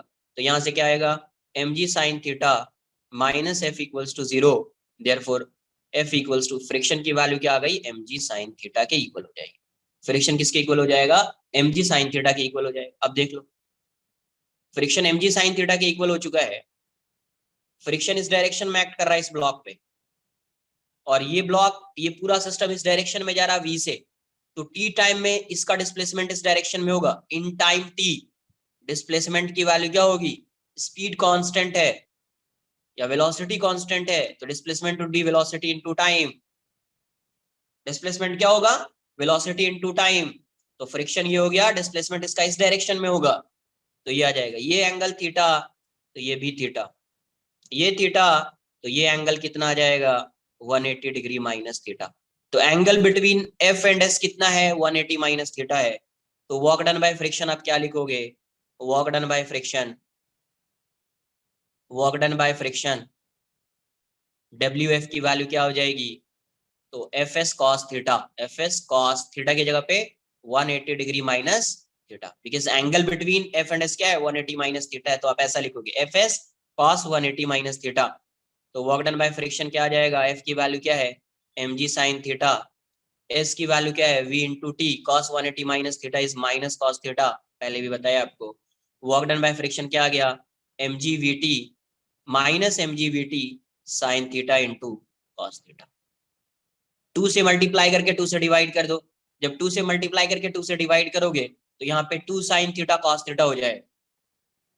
तो वर्क डन बाय फ्रिक्शन की वैल्यू आप ऐसे भी लिख सकते हैं, minus mg vt sin 2 theta divided by 2 से मल्टीप्लाई कर दिया, ये 2 थीटा है, 2 से मल्टीप्लाई कर दिया, 2 से डिवाइड कर दिया, जब 2 से मल्टीप्लाई करोगे तो sin theta cos theta into 2 क्या हो जाएगा sin 2 थीटा। तो ऐसा भी ऑप्शन में हो सकता है, डिवाइडेड बाई 2। क्लियर है, बाद में इसको कॉपी कर लेना, नॉर्मल रिएक्शन का वर्क डन बता देता हूँ, टाइम हो चुका है, बाद में इसको आप कॉपी कर लेना। Work done by normal reaction क्या आ जाएगा, work done by normal reaction, normal reaction, work done by normal reaction, ये थीटा है, ये ब्लॉक है, नॉर्मल इसका इस साइड आएगा, नॉर्मल इस साइड आएगा, डिस्प्लेसमेंट इसका इस direction, horizontal direction s equals to vt। ये एंगल क्या है थीटा, ये एंगल थीटा है, ये इस पे नॉर्मल है तो ये एंगल होगा 90 माइनस थीटा। तो work done by normal reaction जब आप लिखोगे तो wn is n into S cos 90 minus theta हो जाएगा। एंगल कितना 90 माइनस थीटा, तो कॉस 90 माइनस थीटा। n की वैल्यू क्या फाइंड किया अपन ने, mg कॉस थीटा, s की वैल्यू क्या है vt cos 90 minus theta is sine theta. तो इसका आंसर क्या आ जाएगा, mg vt sine theta into cos theta, sine theta into cos theta. फिर से 2 से मल्टीप्लाई करके अगर आपने 2 से डिवाइड कर दिया, ये हो जाएगा mg, 2 से मल्टीप्लाई कर दिया और 2 से डिवाइड कर दिया, है ना, कैंसिल भी कर दो तो आंसर यही रहेगा। But 2 sin theta cos theta है, तो आप उसको आगे भी ऐसे सॉल्व कर सकते हैं, sin 2 थीटा डिवाइडेड बाय, ये work done by normal reaction. आज के लिए इतना ही रहेगा, नेक्स्ट लेक्चर में यहाँ से आगे कंटिन्यू करेंगे। सर यस, क्या हम फ्रिक्शन नॉर्मल को रिजॉल्व करके सॉल्व कर सकते हैं ना? हाँ सॉल्व किसके डायरेक्शन में, एस के डायरेक्शन में। हाँ हाँ ऐसे वही direction काम में। कर रहे हैं, यहाँ पे भी वही है। cos थीटा लिखने का मतलब वही है कि इसका कंपोनेंट इस साइड होगा n cos 90 minus theta, n cos sir 90 minus. Sir फिर Yes. आंसर सेम आया ना दोनों का? तो अरे एक नेगेटिव एक पॉजिटिव है, तो क्या बोलना चाह रहे हो, सेम नहीं आ सकता है आंसर? फिर आंसर सेम आया है, उससे क्या मतलब है, आंसर सर सेम आया या मैं डिफरेंट? पूछ रही हूँ। और वो नेगेटिव है, ये पॉजिटिव है, सेम नहीं आ सकता। ये कहाँ का लॉजिक लगा रहे हो कि सर सेम आएगा आंसर? स्क्रीनशॉट लेना है तो ले लो, वरना पीडीएफ से देखकर जो है ना कॉपी कर ले। ठीक है, टाइम हो चुका है, चलो bye bye, take care. Sir yes, तो वर्क डन y और x डायरेक्शन दोनों में हो सकता है क्या? जैसे ग्रेविटी के और x डायरेक्शन में? कुछ भी हो सकता है, कुछ भी हो सकता है। ग्रेविटी का भी वर्क डन फाइंड कर सकते हैं, कुछ भी फाइंड कर सकते हैं। वर्क डन बाय ग्रेविटी 0 आ जाएगा। दोनों साथ में आ सकते हैं ना, दोनों का वर्क डन साथ में? साथ में नहीं फाइंड करना, जैसे क्वेश्चन में पूछा जाए वैसे ही फाइंड करना है। क्वेश्चन में अगर पूछा जाए y डायरेक्शन में, तो y डायरेक्शन में नेट फोर्स फाइंड करेंगे, फाइंड करेंगे। x डायरेक्शन में पूछा जाए तो x डायरेक्शन में नेट फोर्स फाइंड करेंगे, उसको डिस्प्लेसमेंट से मल्टीप्लाई कर देंगे।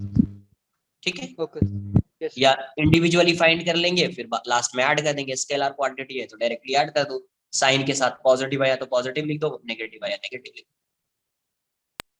जी सर। दो। mg sin थीटा इसलिए आएगा बिकॉज इस पे ये ब्लॉक रेस्ट में है, ये ब्लॉक रेस्ट में है, इसका मतलब ये हुआ, ये ब्लॉक रेस्ट में है, इसका मतलब ये हुआ कि net force acting on this block would be 0। तो इस डायरेक्शन में फोर्स 0 होगा, इस डायरेक्शन में फोर्स क्या होगा, 0। तो mg sin theta minus f equals to 0, f की वैल्यू हो जाएगी mg sin थीटा। इसको म्यू इनटू n नहीं लिखेंगे, बिकॉज आपको पता है कि यहाँ पे अगर मैक्सिमम फ्रिक्शन की वैल्यू 50 न्यूटन है, अगर mg sin थीटा की वैल्यू 10 न्यूटन होगी, तो ये 10 न्यूटन ही एक्ट करेगा, 50 न्यूटन एक्ट नहीं कर सकता है, 50 न्यूटन एक्ट नहीं कर सकता है। इसलिए f की वैल्यू को आप mg sin थीटा के इक्वल लिखेंगे, म्यू n नहीं लिखेंगे। सर यस, सर मुझे वो इंस्टेंटेनियस वर्क वाले में डाउट हो रहा है। अरे नहीं डाउट है तो थोड़ा छोड़ दो यार, क्या डाउट है यार, तुमको हमेशा ऐसे ही डाउट रहता है, इंस्टेंटेनियस क्या होता है, ये सब क्या होता है। किसके लिए वर्क, किसके लिए डिफाइन है, पहले तुम ये बता दो, डिफाइन किसके लिए है work? Force and displacement. Displacement होगा तभी वर्क होगा ना। यस जब टाइम की वैल्यू 0, इंस्टेंटेनियस का मतलब क्या होता है, किसी पर्टिकुलर टाइम पे सर, बट टाइम वही इंटरवल बोल रहा 0। हूँ, इंस्टेंटेनियस में हम टाइम dt लेते थे ना, स्मॉल इंटरवल।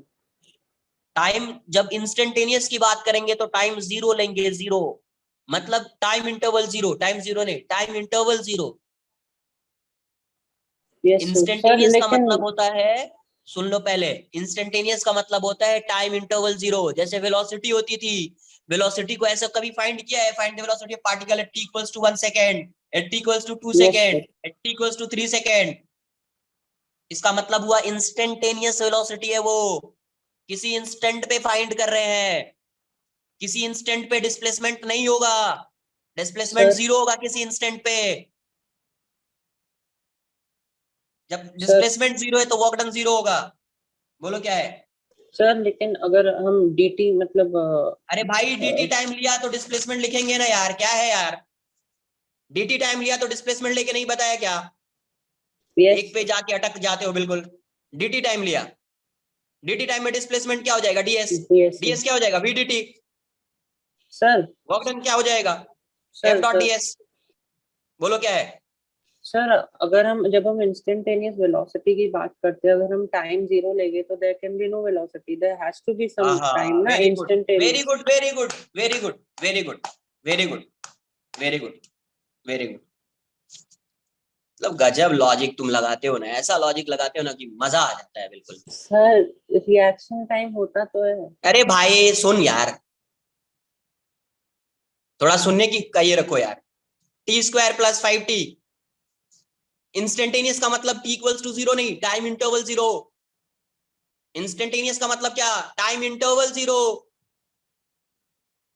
क्वेश्चन में पूछा जाएगा find the velocity of particle, find the velocity of particle at t equals to 1 second. इसको बोलते हैं इंस्टेंटेनियस। 1 सेकेंड है मतलब एक टाइम है, टाइम इंटरवल नहीं है। ये क्या है? टाइम इंटरवल नहीं है। आ रही है बात समझ में? टाइम इंटरवल नहीं है, टाइम है। 1 सेकेंड पे फाइंड करना है मतलब टाइम है।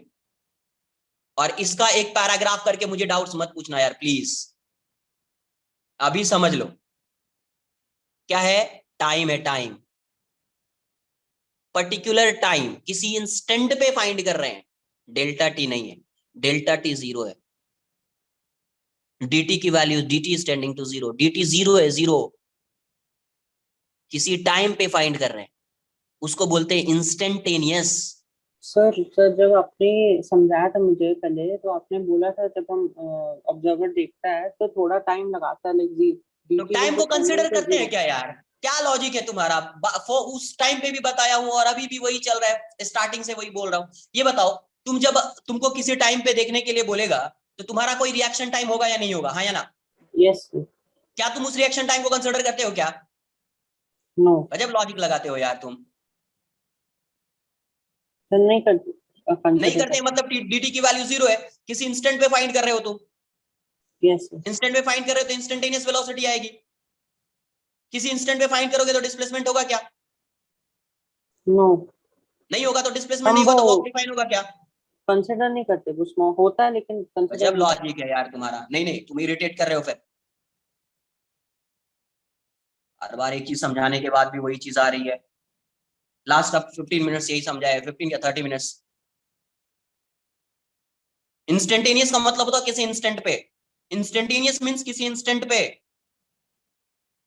किसी इंस्टेंट पे डिस्प्लेसमेंट फाइंड कर सकते हो तुम? ये बताओ हाँ या ना? नो। तो नहीं फाइंड कर सकते, वर्क डन नहीं आएगा।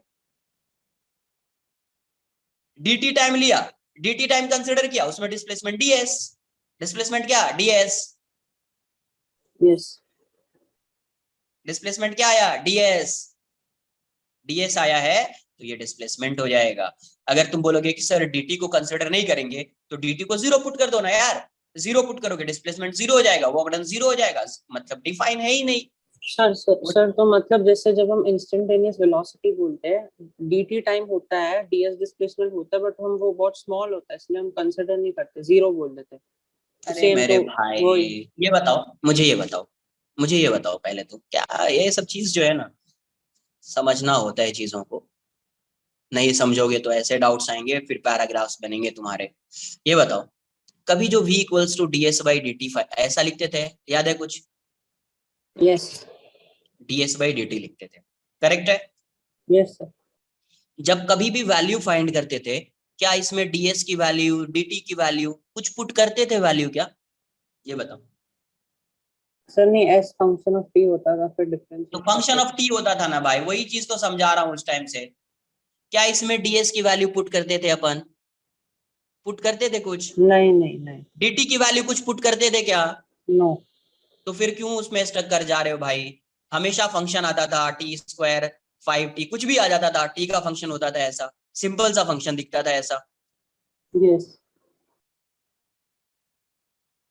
जब सिंपल सा ऐसा फंक्शन दिख रहा है तो इसमें आप अगर किसी इंस्टेंट t इक्वल्स टू 0 पे फाइंड करना है, 0 पे वेलोसिटी क्या हो जाएगी? 0 प्लस 0 0 आ जाएगी। 1 पे फाइंड करना है, 1 सेकंड पे आ जाएगा, 2 सेकंड पे आ जाएगा, 3 सेकंड पे आ जाएगा, 4 सेकंड। मतलब किसी भी टाइम पे फाइंड कर सकते हो वेलोसिटी या नहीं फाइंड कर सकते हो? ये बताओ। Yes sir. तो जब किसी भी टाइम पे फाइंड कर रहे हो उसको क्या बोलेंगे अपन? t equals to 1 second. क्या बोलेंगे उस velocity? T equals to 1 second. हाँ, मतलब उसी चीज को क्या बोलते हैं? इंस्टेंटेनियस। उस इंस्टेंट की वेलोसिटी है। किस इंस्टेंट की? t इक्वल्स टू 1 सेकंड की वेलोसिटी हो। सर जैसे जब हम ग्राफ ड्रॉ करते थे, जो स्लोप होता था वो होता था ना, वी अरे ऐसे यार निकलता तुम था। बहुत, पता है इरिटेट क्या लिखा है यहाँ पे? v equals to ds by dt क्या लिखा? उसी को डिराइव करने के लिए ये चीज आया ना, v equals to yes ds yes. By dt। Yes. dt time तो होता था, वहां पे तो लेते थे सर dt टाइम, यहाँ पे dt टाइम लिया तो उसको इंस्टेंटेनियस क्यों? इंस्टेंटेनियस जब भी, उससे एक चीज और क्या बताया है कि जब भी इंस्टेंटेनियस वाली चीज आएगी रेट ऑफ चेंज आएगा। क्या आएगा? Rate of change. यहाँ पे ऐसा आ रहा है dw, कुछ ऐसा आ रहा है rate of change, df by ds आ रहा है, कुछ ऐसा आ रहा है rate of change. No, no. तो नहीं आ रहा है तो कैसे इंस्टेंटेनियस होगा ये मुझे बता दो। कभी भी इंस्टेंटेनियस फाइंड किया है वहां पे डिफरेंशिएशन होता था, रेट आता था, रेट डिफरेंशिएशन होता था, rate of change. a equals to dv by dt, v equals to ds by dt, f equals to dp by dt। क्या होता था ये सब? Instantaneous acceleration, instantaneous velocity, instantaneous force. क्या Yes, होता था? इंस्टेंटेनियस होता था, रेट आता था। यहां पे वैसा दिख रहा है तुमको रेट? no. नहीं दिख रहा है तो इंस्टेंटेनियस नहीं होगा, नहीं दिख रहा है तो इंस्टेंटेनियस नहीं होगा। डेफिनेशन में ही लिखा है। क्या लिखा डेफिनेशन में? कि जब तक उस पॉइंट का डिस्प्लेसमेंट होगा नहीं, point of application of force का, उसका कोई वर्क डन होगा ही नहीं। इंस्टेंटेनियस का मतलब होता है किसी भी पर्टिकुलर टाइम पे, किसी भी पर्टिकुलर टाइम पे। तो किसी भी पर्टिकुलर टाइम पे कोई भी डिस्प्लेसमेंट नहीं होगा, कोई भी डिस्प्लेसमेंट नहीं होगा। सर आपने तो डीएस लिया था सर, सर कुछ करो ना सर, डीएस तो लिया है आपने, आप अभी ऐसा क्यों बोल रहे हो सर, डीएस तो लिया है। अरे देखो यहाँ पे एक चीज में स्टक करना तो आदत होती है। ये ऐसा है, किसी भी पॉइंट पे फाइंड करना है वेलोसिटी, स्लोप फाइंड कर लो। डीएस तो समझाने के लिए कि तुमको चीजें समझ में आए भाई साहब, समझ में आए। ये थीटा है, ये थीटा है, इस पॉइंट पे वेलोसिटी फाइंड करना है, बस ये एक टाइम हो गया। कभी भी अगर ये पॉइंट 2-3 है, मैं ऐसा मान लूं इस पॉइंट पे वेलोसिटी मुझे फाइंड करना है, मैं क्या लिखूंगा? v इक्वल्स टू dx, इसका कोई फंक्शन दिया हुआ, x is a function of t, तो मैं dx by dt लिखूंगा, मुझे कुछ फंक्शन आएगा।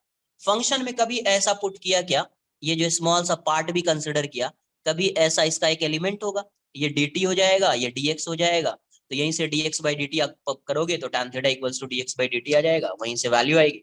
कभी ये बताओ, कभी इसमें 2 के अलावा, जैसे यहाँ पे t की वैल्यू 2 है, कभी ऐसा पुट किया क्या 2 प्लस डेल्टा t या dt, No, sir. 2 प्लस 0.000001 कभी पुट किया क्या? No, no. नहीं पुट किया। इसका मतलब क्या है? क्या मीनिंग समझते हो Neglect उसकी? क्या करते मीनिंग थे, तुम समझते हो? उसको neglect कर देते हैं। कंसीडर Zero नहीं हो- कर, हाँ, neglect। कंसीडर नहीं कर रहे हैं, मतलब जब किसी इंस्टेंट की बात की जा रही है उस टाइम पे फाइंड कर रहे हैं, उसी टाइम पे फाइंड कर रहे हैं। तो जब उसी टाइम पे फाइंड करेंगे तो डिस्प्लेसमेंट को क्या लेना पड़ेगा? जीरो। क्या लेना पड़ेगा? जीरो। तो इसीलिए इंस्टेंटेनियस वाली चीज वर्क के केस में डिफाइन नहीं होगी, क्योंकि कोई डिस्प्लेसमेंट है ही नहीं पार्टिकल का, डिस्प्लेसमेंट कोई पार्टिकल का है ही नहीं। ठीक है, खुद से समझना है चीजों को कि क्या हो सकता है, नहीं हो सकता है, क्या चीज कंसिडर कर रहे हैं, क्या नहीं कंसिडर कर रहे हैं। चलो आज के लिए इतना ही रहेगा।